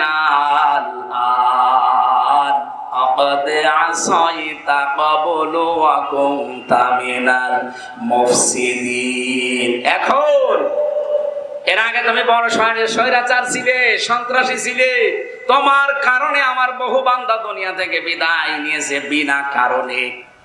তোমার কারণে হাজার হাজার বান্দা কষ্ট পেয়েছে বিনা কারণে। আজ যদি এই নিষিদ্ধ সংগঠন যেগুলো হয়ে গেছে এরা যদি মাফ চায়, আপনি মাফ আল্লাহ করছে না, করবেন কি করে বলেন? আল্লাহ মাফ করবে না, কারণ তাদের দ্বারা আয়না ঘর তৈরি হয়ে হাজার হাজার মানুষ 8 দিন 10 দিন না 8 বছর 10 বছর 14 বছর আয়না ঘরে ছিল। এটা এখন বিশ্ব দেখে ফেলেছে। আরে ভাই, আমি নিজেও তো 10 দিন ছিলাম, আমি নিজেও 10 দিন মাটির নিচে ছিলাম। আমি দেখেছি কত ভয়ঙ্কর জায়গা ওটা, পৃথিবীর সাথে পুরা বিচ্ছিন্ন। আমি 5 ওয়াক্ত নামাজের ভেতরে 4 ওয়াক্ত নামাজ জানতাম না যে এখন কয়টা বাজে। শুধু যখন ডিউটি পাল্টায় তো বুঝতাম এখন মনে হয় এই সময়। কারণ যারা আসতো ওরা তো মানুষ না, মানুষ নামের কলঙ্ক। জিজ্ঞাসা করলে মা বাপ তুলে গালি দেয়। আমি বলি যে ভাই একটু নামাজ পড়বো, কয়টা বাজে? এমন এমন অফিসার আমাদের পাহারায় দিত, নামাজের কথা বললেই খেপে যায় যে নামাজ দিয়ে কি হবে, নামাজ দিয়ে যদি কিছু হয় তে মাটির নিচ থেকে তোরে নিয়ে যায় না কেন? কি বলবে?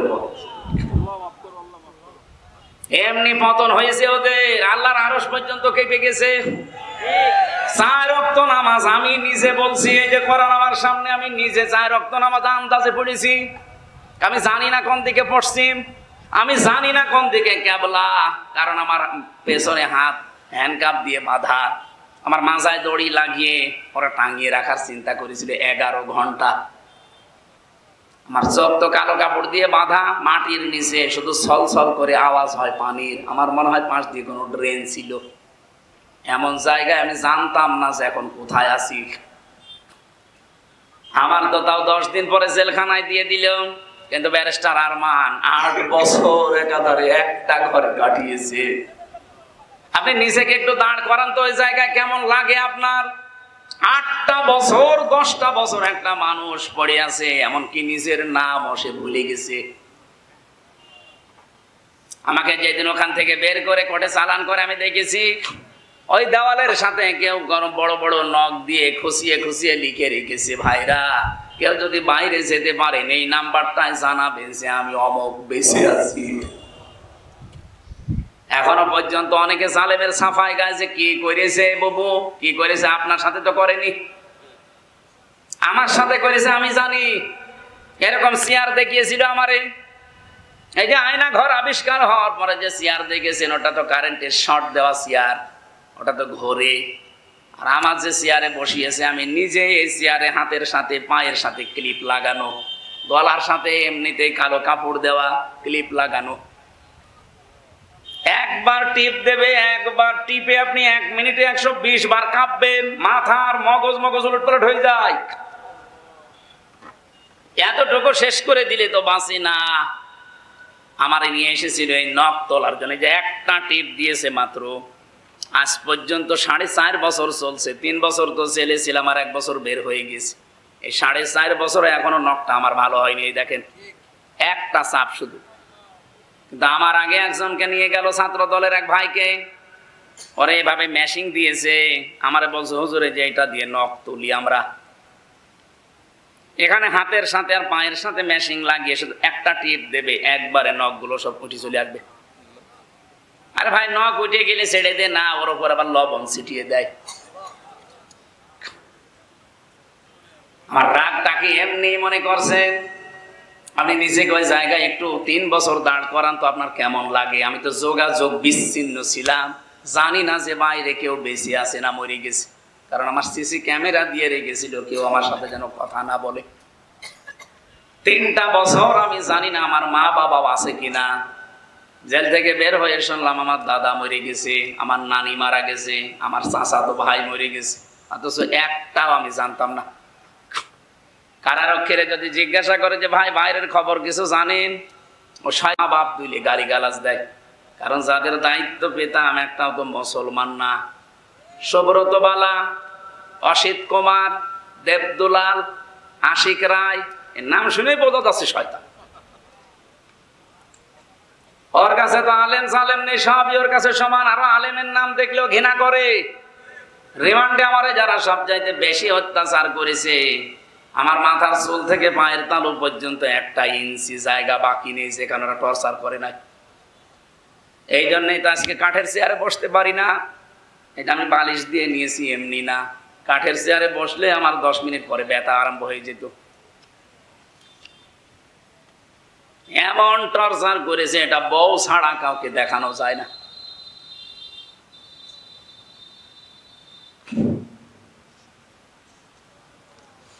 আমার ভাইরা, আমি যে কথা আপনাদের শোনাতে চাই, নিষিদ্ধ এমনি এমনি করে না, নিষিদ্ধ এমনি এমনি হয়ও না। অনেকগুলো পাপ জমা হয়ে আছে। ফেরাউনকে যেমন আল্লাহ ফেরত আসার আর সুযোগ দেয়নি, ওর পথ যারা স্বৈরাচারী মনোভাব নিয়ে গিয়েছে তাদেরকেও আল্লাহ ফেরত দেবে না। আগামী থেকেও যদি এরকম মনোভাব নিয়ে চলেন, 5 বছর পরে দেখবেন আপনার বাড়ি ওই জালেমদের মতো শ্মশান হয়ে গেছে। এই জন্যই তো একজন বলছে ওদেরকে নিষিদ্ধ করার দাবি তুলছে, 2 দিন পর যদি আমাদের তোলে, আপনার এত ভয় কেন? আপনি কি স্বৈরাচার?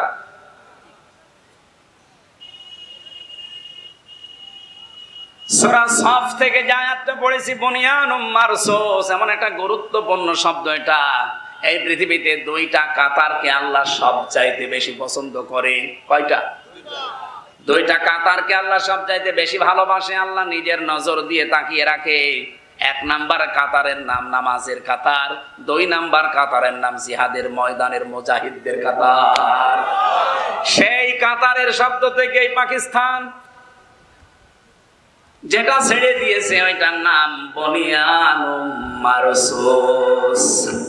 রব্বুল আলামিন বলেন, ইন্নাল্লাহা ইউহিব্বুল্লাযীনা ইউকাতিলুনা ফি সাবিলিহি সাফফান কান্নাহুম বুনিয়ানুম মারসুস। অবশ্যই আমি আল্লাহ নিজে ভালোবাসি। আপনি চিন্তা করতে পারেন শব্দটা কি আল্লাহ চয়েস করলেন। ইন্নাল্লাহা, অবশ্যই আমি আল্লাহ, ইউহিব্বুল্লাযীনা, তাদেরকেই ভালোবাসছি এবং বাসবো। ইউহিব্বু এটা মজারে, বর্তমান, ভবিষ্যৎ, প্রেজেন্ট, ফিউচার। শুধু এখন না, কিয়ামত পর্যন্ত আমার আল্লাহ ভালোবাসতেই থাকবে। কাদেরকে? আল্লাযীনা, যারা ইউকাতিলুনা ফি সাবিলিহি, আল্লাহর রাস্তায় যারা যুদ্ধের ময়দানে অবস্থান নেয় সশস্ত্র বাহিনী হিসাবে। সাফফান, কেমন ভাবে নেয়? সীসা গলা প্রাচীরের মতো সারিবদ্ধ, কাতারবদ্ধ হয়ে। এই কাতারটা আল্লাহর কাছে এত বেশি ভালো লাগে, কারণ এই কাতারটা আমার আল্লাহর জমিনে আল্লাহর দিন কায়েমের জন্য, মানবতা প্রতিষ্ঠা করার জন্য, অন্যায় উৎখাত করার জন্য এই কাতার তৈরি করা হয়। ওরা যদি পাকিস্তানের মসজিদ না ভাঙতো, মাদ্রাসা না ভাঙতো, শিশুদেরকে হত্যা না করতো, ও পাকিস্তান এত খেলত না। কথা বলেন না কেন? আপনি জঙ্গি হামলা হয়, জঙ্গি হামলা করেন, কোনো অসুবিধা নেই, কিন্তু মসজিদ ভাঙলেন কেন? হিন্দু ভাইরা বলেন তো, আমরা যদি এখন বলি ঢাকার স্বামীবাগের ইসকন মন্দির 500 বছর আগে এটা মসজিদ ছিল, এর নিচে এটা ভেঙে এখন মসজিদ বানাবো, বলেন কেমন লাগবে আপনার? আপনার যেমন লাগবে। বিবেকটা কি কুকুরে প্রসাব করেছে? পাকিস্তানের মুসলমানদের অন্তরে ঠিক এইটাই লেগেছে। কেন মসজিদ ভাঙিয়ে মাটির সাথে মিশিয়ে দিলেন? মাদ্রাসা, নবীর ঘর, যেখানে কোরআন হাদিস শেখায়, সেইটাও ভেঙে ফেলেছেন। ভারতে এখন হাজার হাজার মসজিদ ভেঙে মাদ্রাসা তালাবদ্ধ করে দিচ্ছে এই শয়তানরা। আমি যে হাদিস পড়েছিলাম, মানিদ দাআ মা লাইসা লাহু ফালাইসা মিন্না, এদিকে তাকা। হযরত আবু যর থেকে বর্ণিত, নবীজি বলেন, যে জিনিস তোমার না, ওই জিনিস যদি তুমি নিজের করে নাও, নিজের দখলে নিয়ে নাও, তাহলে 2টা ক্ষতি ওই দিন থেকে তোমার আরম্ভ হবে। 1 নম্বরে ফালাইসা মিন্না, ওই দিন থেকে তুমি আমি নবীর উম্মত আর নেই। কি কথা বলছে? অলিয়াতাবাওয়া মাকাদাহু মিনান নার, এটা আরো কঠিন। ও যেন জাহান্নামে নিজের একটা স্থান টিকিট কেটে রেখে দিল। এই ভারত যেটা করেছে, আমাদের বাপ দাদাদের দেওয়া হাজার হাজার বিঘা সম্পত্তি মাদ্রাসা, মসজিদ, খানকা, গোরস্থান, ঈদগার জন্য তারা ওয়াকফ করেছিল। আর এই মোদি নামে শয়তানটা এখন অবৈধ আইন পাশ করে ওগুলো সব দখল করে নিচ্ছে। ও জমি কি তোর বাবার নাকি? ওটা মুসলমানদের দেওয়া। কথা বলে না কেন? যেটা যার না সেটা যদি সে দাবি করে, 1 নম্বরে সে তো নবীর উম্মত এমনু নেই, ওটা তো বাদ। 2 নম্বর, ও জাহান্নামে নিজের স্থান তৈরি করে নিল। সুতরাং মোদি এ লোকটা জাহান্নামী। কোনো ফতোয়া লাগবে না, নবীর ফতোয়া, মুসলিম শরীফ। যেটা আপনার না ওটা আপনি দখল করছেন কেন? এই যে ইসরায়েল যেটা দখল করে নিয়েছে, ওটা ওর বাপ দাদার। 1940 সালে দয়া করে এই ফিলিস্তিনের মুসলমানেরা ওদেরকে থাকতে দিয়েছিল। আমরা যেমন রোহিঙ্গাদেরকে দিয়েছি এরকম থাকতে দিয়েছিল, অথচ তাদেরকে তাড়িয়ে দখল করে নিচ্ছে। তার মানে ইসরায়েলের ইহুদিরা জাহান্নামী, ভারতের এই উগ্রপন্থী হিন্দু মুশরিক যারা, সব হিন্দু না মুশরিক যারা, এরা যে জাহান্নামী কোনো ফতোয়া লাগবে? আর এমনকি বাংলাদেশের সাথে হাদিসটা মেলে নাকি বলবো না? আবার নিজের দিকে টেনে নিয়েন না। আগস্টের 5 তারিখের পরে আমরা দেখতে পেয়েছি এই দেশে যে জিনিস যার না, অনেকেই সেটা দখল করে নিজের আয়ত্তে নিয়ে নিয়েছে। এটা হয়তো খুলনায় নেই, যারা নিয়েছেন যেটা আপনার না ওইটাকে ফেরত দিয়ে দেন, নয়তো ওই দিন থেকে আপনি নবীর উম্মত আর নেই। এটা একটু কড়া হয়ে গেল না? কিছুই হয়নি এখনো, কেবল ডোজ শুরু হচ্ছে। যারা যা নিয়েছেন ফেরত দিয়ে দেবেন।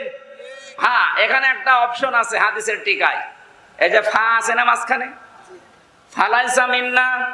ফা আরবি গ্রামার অনুযায়ী বালাগাত মান থেকে আমি পড়েছি 19টা অর্থে ফা আসে। কয়টা?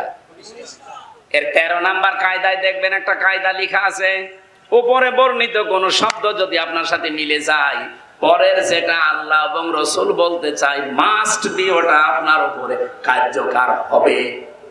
প্রথম শব্দ ছিল কি?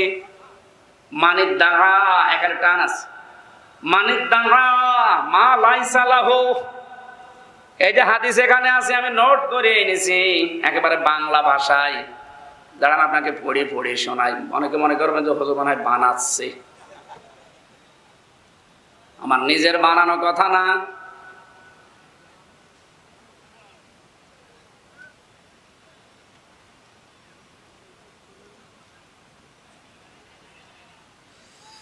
মানিদ দাগা মা লাইসা লাহু ফালাইসা মিন্না ওয়ালিয়াতাবাওয়া মাকআদাহু মিনান নার। এই দেখেন, আন আবি যাররিন রাদিয়াল্লাহু তাআলা আনহু قال আন্নাহু সামিয়া রাসূলুল্লাহ সাল্লাল্লাহু আলাইহি ওয়াসাল্লাম ইয়াকুল মানিদ দাগা মা লাইসা লাহু ফালাইসা মিন্না ওয়ালিয়াতাবাওয়া মাকআদাহু মিনান নার। রাহু মুসলিম। মুসলিম শরীফের 3765 নাম্বার হাদিস। হযরত আবু যর বলেন, কোন ব্যক্তি যদি এমন জিনিসের দাবি করে যে জিনিসের প্রকৃত মালিক সে নয়, তাহলে তার দুইটা শাস্তি। 1 নম্বরে সে আমার দলভুক্ত না, তার মানে আমার উম্মত না। 2 নম্বরে তার বাসস্থান জাহান্নামে সে যেন নির্ধারিত করে নিল। আগস্টের 5 তারিখের পরে যারা এই কাজ করেছেন এটা ফেরত দেওয়া লাগবে, নাই তো আপনি মরে গেলে আপনার জানাজাও জায়েজ নেই, আপনাকে কবরে দেওয়াও জায়েজ নেই। কারণ বিসমিল্লাহি ওয়া আলা মিল্লাতি রাসূলুল্লাহ বলে দেব। আমি কি মিথ্যা কথা বলবো আপনার জন্য? আল্লাহর নামে তো আপনাকে রাখা যাবে না, আর রাসূলের দলেও তো আপনাকে দেওয়া যাচ্ছে না, কারণ আপনি মানুষের জিনিস দখল করে নিয়েছেন। কত মানুষ দেখলাম চুরি করে, ডাকাতি করে, এমনকি চাঁদাবাজি করেও নিয়েছে। আরে ভাই, আপনার এলাকায় এখন হয়নি এগুলো, আমাদের এলাকায় পেয়েছি। যাদের এলাকায় যা হয়েছে ফেরত দেওয়া লাগবে না। ওর জন্য জানাজাও নেই, ওর জন্য কবরও নেই, ওরে পুড়িয়ে ফেলবেন, কারণ এমনি জাহান্নামে যাবে।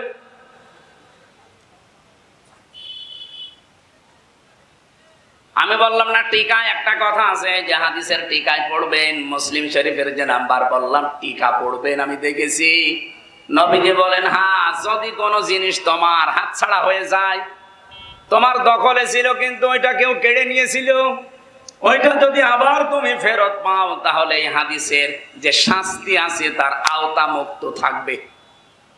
কথা বুঝেছেন? আলেমরা যদি না বোঝে, হ্যাঁ, আমি আবার বলছি, রিপিট করে, যদি না বোঝেন না, আপনার খবর আছে। যে জিনিস আপনারই ছিল কিন্তু ওটা হাতছাড়া করে ফেলেছিলেন, হারিয়ে গিয়েছিল, কেউ নিয়ে নিয়েছিল, ওটা যদি আপনি আবার ফেরত পান, তাহলে হাদিসের যে শাস্তি, আপনি নবীর উম্মত থাকতে পারবেন না, এই শাস্তি আপনার জন্য না, কারণ আপনার জিনিস আপনি ফেরত পেয়েছেন। কথা বলেন এখানে। এই যে ইসলামী ব্যাংক যাদের ছিল তারা ফেরত পেয়েছে। আপনি বলেন ওই ব্যাংকে আপনার বাবার যাদের ব্যাংক তারা ফেরত পেয়েছে, এতদিন হয়তো হাতছাড়া হয়ে গিয়েছিল, জোর জবরদস্তি করে দখল করে একজন রেখেছিল, ওইটা আবার ফেরত পেয়েছে। কিন্তু অনেকে বলছে না, এটাও চিন্তায় হয়ে গেছে। আপনি এরকম কথা বলতে পারেন? ওই ব্যাংকে আপনার বাবা আর আপনার দাদার যারা বানিয়েছিল তারা এখন ফেরত পেয়েছে, এই কথা বলছেন কেন? আপনি এই জায়গায় ফতোয়া দেন যে না, ও জোর করে নিয়েছে। আরে ভাই, আমার নিজেরটা বলছি আমি। আমারে ধরার পরে আমার বাবার কাছ থেকে কমপক্ষে প্রথম দিনই 10 লাখ নিয়েছে, এরপরে ধাপে ধাপে 3 বছরে 32 লাখ টাকা খেয়েছে ওরা। এই টাকাগুলোকে সব ওদের টাকা? বলেন বলেন। তা আমার টাকা আমি হাতছাড়া করে ফেলেছি। আপনি যেভাবেই হোক মিথ্যা মামলা দিয়ে, মিথ্যা সাক্ষী দিয়ে, বিভিন্ন কায়দায় ভয় ভীতি দেখে রিমান্ডে নিয়ে টাকাগুলো আমার বাবার কাছ থেকে নিলেন। এমনকি আকিস গ্রুপে চাকরি করতাম, সেখান থেকে ওরা 32 লাখ নিয়েছে। এই টাকাগুলো তো আর আপনাদের না, যারাই নিয়েছেন। আমার মামলার আয়ু থেকে শুরু করে মিজানুর রহমান বাড়ি মাদারীপুরের টেকের হাট, এই শয়তান থেকে শুরু করে একেবারে টপ টু বটন যারা মামলার সাথে জড়িত সবাই খেয়েছে। আমি চাই এই টাকা তারা ফেরত দেবে। আপনাদের খুলনারও একজন অফিসার ছিল, এসপি, ফলতলায় বাড়ি। আমার রিমান্ডে উনিও ছিল। ভাগ যদি পায় ওরাও পেয়েছে। বিশেষ করে কাউন্টার টেররিজমের প্রধান যে ছিল গোপালগঞ্জের আসাদুজ্জামান, এই শয়তান বেশি খেয়েছে। ও আমার চোখ কালো কাপড় দিয়ে বেঁধে বসে, ফুটবলের মতো ওই দেলাওয়ারকে পিটিয়েছিলাম, আপনাকে লাগতাবো। আমি চাই আমার টাকা ফেরত দেওয়া লাগবে, নয়তো আমার কোনো মাফ নেই। আমার গাড়িটা আটক করে ওরা গাড়িটা পর্যন্ত 1,13,000 টাকা বিনা কারণে নিয়েছে। সেদিন ওই ওসি এসেছিল, সিরাজগঞ্জ এক মাহফিল ছিল, দেখে ওসি এসেছে। হুজুর আসসালামু আলাইকুম, কে আপনি? বলছে আমি সেই ওসি আবুল কালাম আজাদ। আরে ভাই এদিকে আসেন। হুজুর মাফ করেন। আমি মাফ করবো, আমার টাকা ফেরত দেন। আমি তো মাফ করার জন্যই বসে আছি, আমার টাকাগুলো আগে ফেরত দিয়ে দেন। টাকা নেই, আমার নামে বিভাগীয় মামলা হয়েছে, আমি এখন পালিয়ে বেড়াচ্ছি। পালিয়ে বেড়ালে হবে না, টাকা দিন। আপনি মাফ চান মানে জিনিস কি আপনার ছিল? আপনি জোর করে টাকাগুলো নিলেন কেন? শেষে 1 লাখ টাকা ফেরত দিয়েছে। আচ্ছা 13,000 কয়? বলছো হুজুর আছে না, ঠিক আছে। পুলিশ যে টাকা ফেরত দেয় বাংলাদেশে এই মনে হয় প্রথম। এখন দেখছে বিভিন্ন জায়গায়। আমরা চাই, ওরা যা উপায় করেছে এতদিন সব ওইভাবে করে নিয়ে নেওয়া লাগবে। কথা বলেন না কেন? এই 15.5 বছরে বিএনপির কাছে, জামাত ইসলামের কাছে, চরমনার কাছে, খেলাফত আন্দোলন, হেফাজতের কাছে যা যা যেভাবে নিয়েছে, মিথ্যা মামলা দিয়ে, মিথ্যা সাক্ষী দিয়ে, ভয় দেখিয়ে, বাড়ি থেকে তাড়িয়ে দিয়ে, কত কায়দায় দখল করেছে না, সবগুলো ফেরত দিন। যেভাবে হোক ফেরত নিয়ে নেবেন। বাবা শাহজালাল সব হালাল জিনিস, আমার আমি ফেরত নেব। আপনার জিনিস নাকি? আমার যেমন আমার নিজেরটা বললাম, আপনারটা যদি এরকম হারিয়ে ফেলেন আপনি ওইভাবে কেড়ে নিন। কিভাবে নেবেন আমি জানি না। যেহেতু অন্যায়ের বিরুদ্ধে কোনো প্রতিবাদ দাঁড়িয়ে গেলে সীসা গলা প্রাচীরের মতো ওই কাতারটা আল্লাহর পছন্দ হয়। আপনি দেখেন না, মাত্র 2 থেকে 3 দিনের আন্দোলনে এত বড় একটা জালেমদেরকে দেশ নিষিদ্ধ করে দিয়েছে। সীসা গলা প্রাচীরের মতো সামনে আমাদের ঐক্যবদ্ধ থাকা লাগবে, কারণ এই কাতারটা আল্লাহর খুব ভালো লাগে। রব্বুল আলামিন বলেন এত বেশি পছন্দ করি এই কাতারকে, এই কাতার থেকে কেউ যদি শহীদ হয়, মারা যায়, তার জন্য 6টা পুরস্কার দুনিয়া আখিরাতে আমি আল্লাহ দিয়ে দেই। বলেন সুবহানাল্লাহ। এজন্য আমরা সত্যের পক্ষে, এই পৃথিবীতে আল্লাহর দ্বীন কায়েমের জন্য মানবতার পক্ষে, অন্যায়ের বিরুদ্ধে যেখানেই ডাক দিক দলমত দেখা যাবে না, দাঁড়িয়ে যাওয়া লাগবে। যদি আমার বাবার বিরুদ্ধেও দাঁড়ানো লাগে, আমি এই কাতারে দাঁড়াতে রাজি আছি না নে?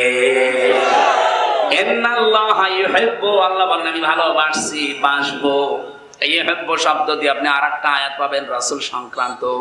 ওলিন কুনতুম তুহিব্বুনাল্লাহা ফাত্তাবিউনি ইউহিব্বুকুমুল্লাহ। হে নবী আপনি বলেন, যদি আল্লাহর ভালোবাসা পেতে চাও তাহলে আমার রাসূলের আনুগত্য করো, আমি নিজেই তোমাদেরকে ভালোবাসি, বাসবো। এখানেও বোঝারে দিয়েছেন আল্লাহ ইউহিব্বুকুমুল্লাহ, আমি নিজেই তোমাদেরকে ভালোবাসা আরম্ভ করে দেব।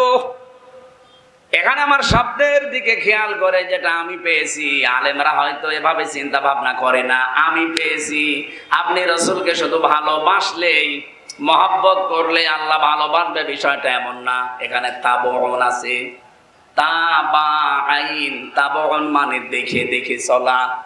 আমার নবীজি নবুয়ত পাওয়ার পর থেকে একেবারে ইন্তেকাল পর্যন্ত 23 বছরে যেভাবে যেভাবে চলেছে ওইভাবে দেখে দেখে চলার নাম হচ্ছে ইত্তেবা। বাংলাদেশে ভালোবাসা আছে আবেগে ওপরে, কিন্তু ইত্তেবা করতে বললে তখন বলে না, এই ঝামেলা আছে। নবীজি 27টা যুদ্ধে নিজে নেতৃত্ব দিয়েছেন, কথা বলে ঠিক কিনা? 27টা যুদ্ধে নিজে কমান্ডার ছিলেন, চিন্তা করতে পারেন। এই কাতার গরু আল্লাহর এত পছন্দ, বিশ্ব নবী বলেন কেউ যদি এরকম কাতারে শামিল না হওয়ায় মরে যায়, মাম্মা তাওয়ালাম ইয়াগজু ওয়ালাম ইউহাদ্দিস বিহি নাফসাহু মা তাআলা শাবাতিন মিনান নিফাক। লোকটা যদি অবস্থায় মরে গেল যে জিহাদের ময়দানে কাতারে শরীক হওয়ার, আল্লাহর দিন কায়েমের কোনো চিন্তা ভাবনা তার ছিল না, আমি নবী বলছি লোকটা মারা যাবে, ও মুনাফিক হয়ে মরবে। জাতির লোকেরা মুনাফিক হয়ে মরতে চান? বলেন বলেন। এজন্য অন্যায় যেখানে প্রতিবাদ সেখানে, এইটাই আমাদেরকে জুলাই আগস্ট শিখিয়েছে। এই কথা বলে না কেন? অন্যায় যেখানে প্রতিবাদ, আরো জোরে বলেন, অন্যায় যেখানে প্রতিবাদ। এই কাতারটা আল্লাহর এত বেশি পছন্দ হয়ে গেছে। আপনি দেখেন বনিয়ানুম মারসুস দিয়েছে পাকিস্তান এই নামটা, আল্লাহ তাদেরকে অলরেডি বিজয় দিয়ে দিয়েছে। গরুর মদ খাওয়ায় জাতি যদি এখন বেশি এড়িতেড়ি করে, আমার মনে হয় এদের কপালে আরো দুঃখ আছে। সব মুরগির বাচ্চার মতো পড়ি মরি আছে। 6 ঘন্টার ব্যবধানে ওদেরকে, আমার মনে হয় এখন তাম পৃথিবীর মুসলমানদের 57টা দেশ যেহেতু মুসলিম, এদের সবই পাকিস্তানের মতো এখন এক হওয়া দরকার। ভারতে যদি একজন মুসলমানের উপর অত্যাচার হয়, ভারতকে বাংলা পৃথিবীর মানচিত্র থেকে আমরা নিশ্চিহ্ন করে দেব। এক কথা বলেন না কেন?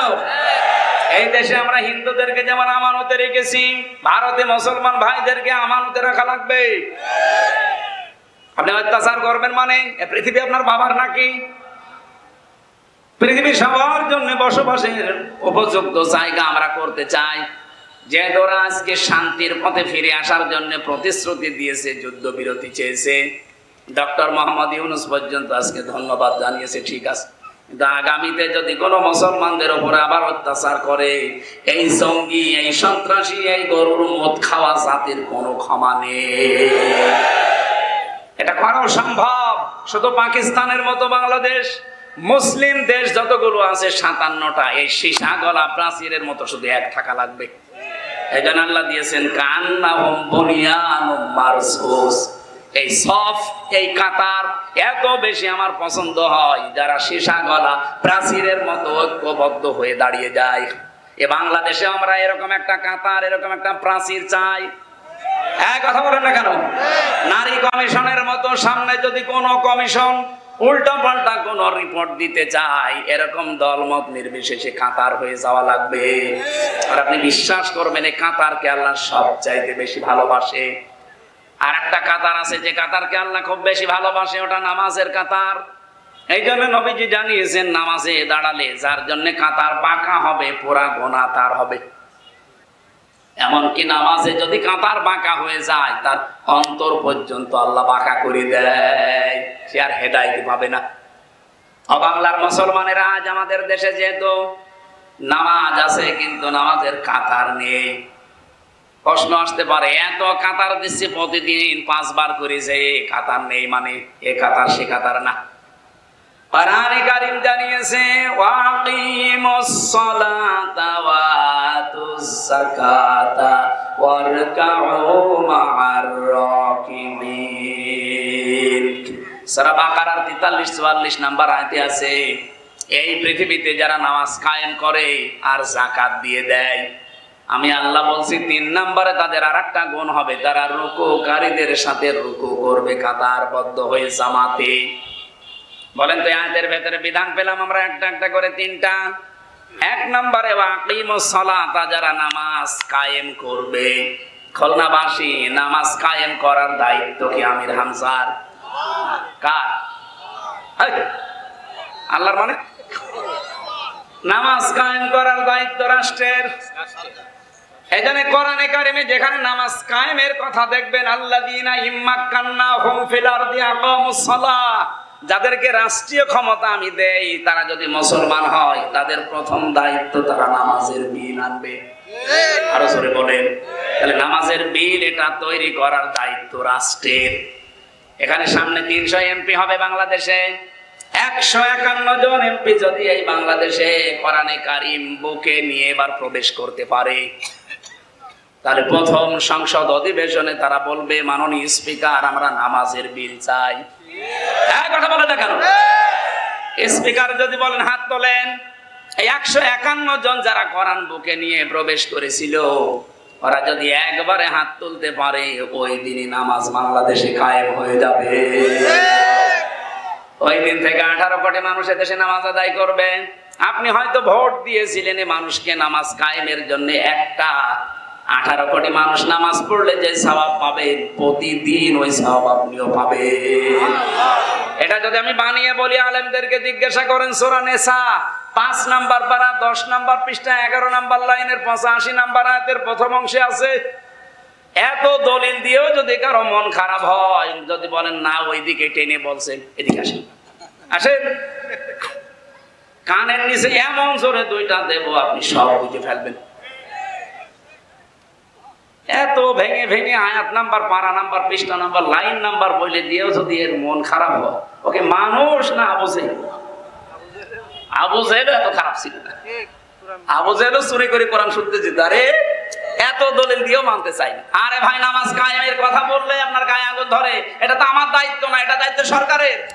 এই 54 বছর যারা ছিল তারা যেহেতু পারে না, এবার আমরা এমন মানুষ পাঠাবো যারা পারবে। কথা বলে না কেন? এখানে কে আছে আমি জানি না। যদি কোরআনওয়ালা পান, যে কোরআন বুকে নিয়ে সংসদে যেতে পারে, এরকম মানুষকে ভোট দেবেন। ওটা যদি আপনার দলের লোক নাও হয়, কোনো অসুবিধা নেই। আমরা চাই এই কোরআন এবার সংসদে পাঠাবই। কারা কারা চান দেখি? লিল্লাহি তাকবীর। এই দেখেন তো, হাত তোলেনি কেন? আল্লাহু আকবার, আল্লাহু আকবার। আলহামদুলিল্লাহ। এই হাত ধরে যেন আল্লাহ কবুল করেন এবার কোরআনকে সংসদে নেওয়ার জন্য। আমিন। যাকাত, যাকাত কায়েম করা লাগবে, যাকাত দেওয়া লাগবে, এটা দায়িত্ব সরকারের। আমাদের দেশে যেহেতু এখনো পর্যন্ত এটা কায়েম হয়নি, ইসলামী ব্যাংকে যেটা চলে, মুশারাকা, মুদারাবা, মুরাবাহা, বায়ে সালাম, বায়ে ইস্তেসনা, বায়ে মুআজ্জাল, ওয়াহেদা, এবং 28টা নিয়ম আছে ইসলামী অর্থনীতিতে। আমরা চাই এই নিয়মটাই বাংলাদেশের যত ব্যাংক আছে, সোনালী, রূপালী, চৈতালি ব্যাংক আছে, ওটাও হয়ে যাবে কয়দিন। এরকম যত ব্যাংক আছে তারাও যেন ইসলামের এই যে অর্থনীতির যে চ্যাপ্টার আছে এই নিয়ম নীতি মেনে চলে। কারণ এগুলো চলছে না, এই জন্য গরিব আরো গরিব হয়ে যাচ্ছে, ধনী আরো ধনী হচ্ছে।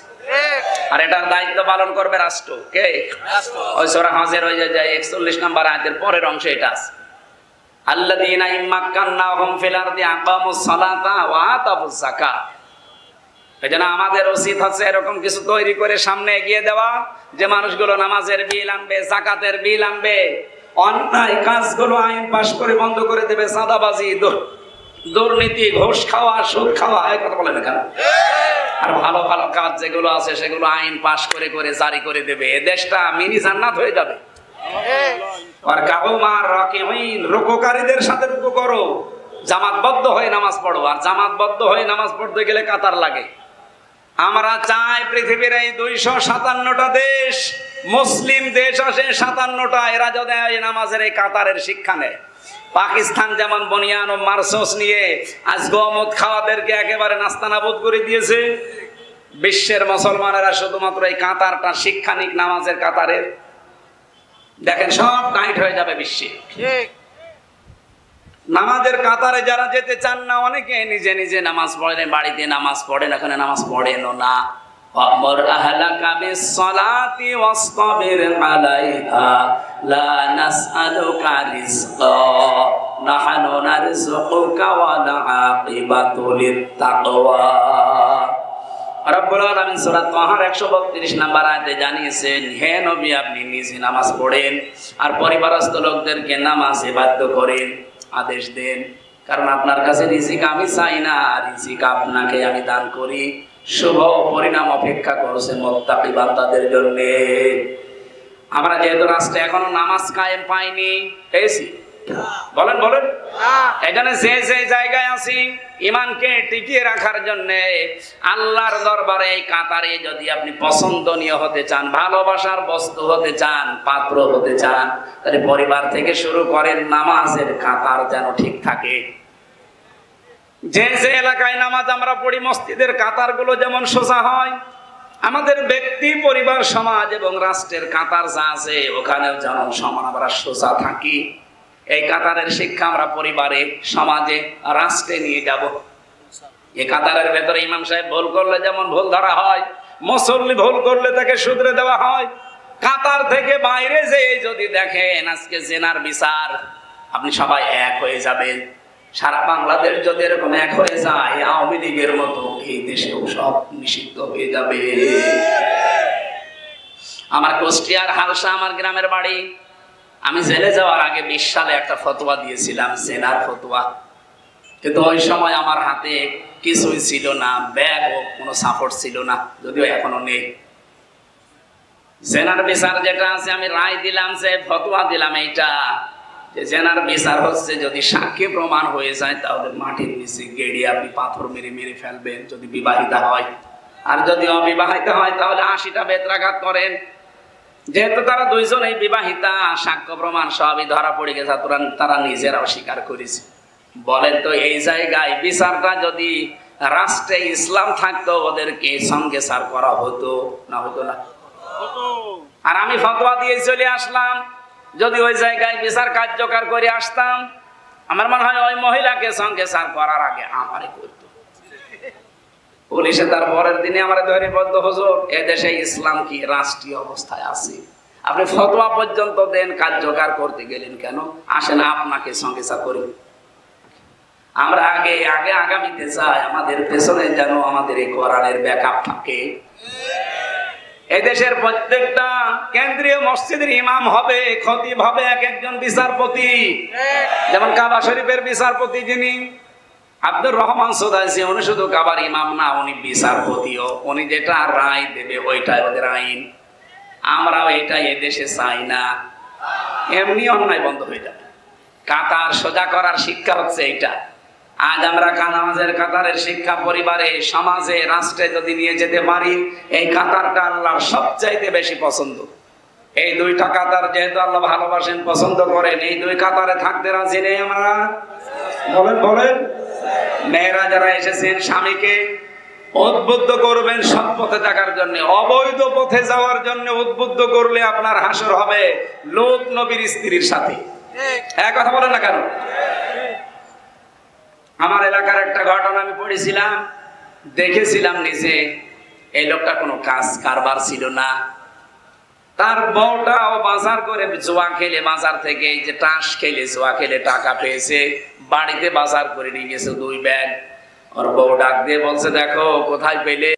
আমি জোয়া খেলেছি। বউ বলে, না, পেটে আমার এখন যে সন্তান আছে, এই সন্তান এখনো পর্যন্ত পরিপক্ক হয়নি, এটা আমি ফেলেও দিতে পারি।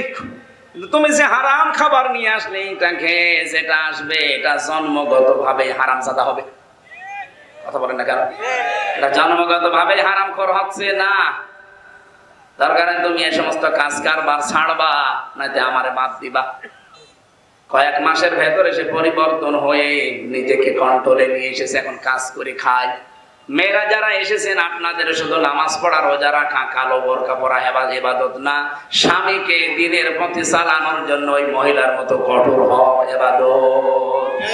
আল্লাহ মেয়েদেরকে খাদিজাতুল কুবরার মতো বানিয়ে দিন, আমিন। রাত 12টা 2 বাজে না, ঠিক না, এখন তাহাজ্জুদের নামাজ। আল্লাহুম্মা আমিন। লা ইলাহা ইল্লা আনতা সুবহানাকা ইন্নী কুনতু মিনাজ জালিমিন। আল্লাহুম্মা গফিরলি ওয়ারহামনি ওয়াহদিনি ওয়াফিনি ওয়ারযুকনি ইয়া রাব্বাল আলামিন। মোনাজাতটা বসে করেন, মোনাজাতটা বসে করেন। আল্লাহ তাআলা খুলনা জেলার মটিয়াঘাটা থানার অন্তর্গত নোয়াইলতলা গ্রামবাসীর দিকে একটু তাকাও। তারা আজকে গানের অনুষ্ঠান করে নাই, নাচের অনুষ্ঠান করে নাই, কোরআনের প্রচারের অনুষ্ঠান বানিয়েছে। এর সাথে যারা জড়িত আছে আল্লাহ সবাইকে ওমরের মতো ক্ষমা করে দাও। এই মাহফিলের সম্মানিত সভাপতিকে মাফ করো, প্রধান অতিথি বিশেষ অতিথি যারা আল্লাহ এদেরকে ক্ষমা করে দাও। এই খুলনা বাগেরহাট এই এলাকায় আসলে তোমার যে বান্দা কোরআনের মহব্বতে জড়িয়ে ধরে, হাফেজ মাওলানা আলী আহমেদ ভাই, আল্লাহ তাআলা আবারটা কনকপুর মাদ্রাসার দায়িত্বে আছে, তোমার এই গোলামকে তুমি মাফ করে দাও। তার মাদ্রাসার যত প্রয়োজন আছে আল্লাহ তুমি আসমান থেকে পূরণ করে দাও। রব্বুল আলামিন এলাকায় আসলে আরো যে আলেম ওলামাগুলো, ইসলামপন্থী মানুষগুলো কোরআনের মহব্বতে এগিয়ে এসে জড়িয়ে ধরে, এদেরকে তোমার রহমতের করে তুলে দাও। সম্মানিত মা বোনদেরকে তুমি খাদিজাতুল কুবরার মতো বানিয়ে দাও, তারা যেন স্বামীকে দ্বীনের পথে চালাতে চেষ্টা করে সেই তৌফিক দাও। আগামীর বাংলাদেশ তুমি কোরআনের হাতে তুলে দিও। আল্লাহ চর্মচোখে যেন দেখতে পায় এই দেশটা তোমার কালাম দিয়ে চলছে।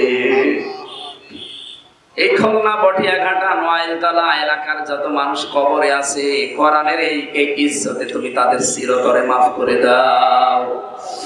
জালেমদের 3টা বছর টর্চারে আমি অসুস্থ হয়ে গেছি, আল্লাহ তুমি আমাকে আগের অবস্থায় আবার ফিরিয়ে দাও।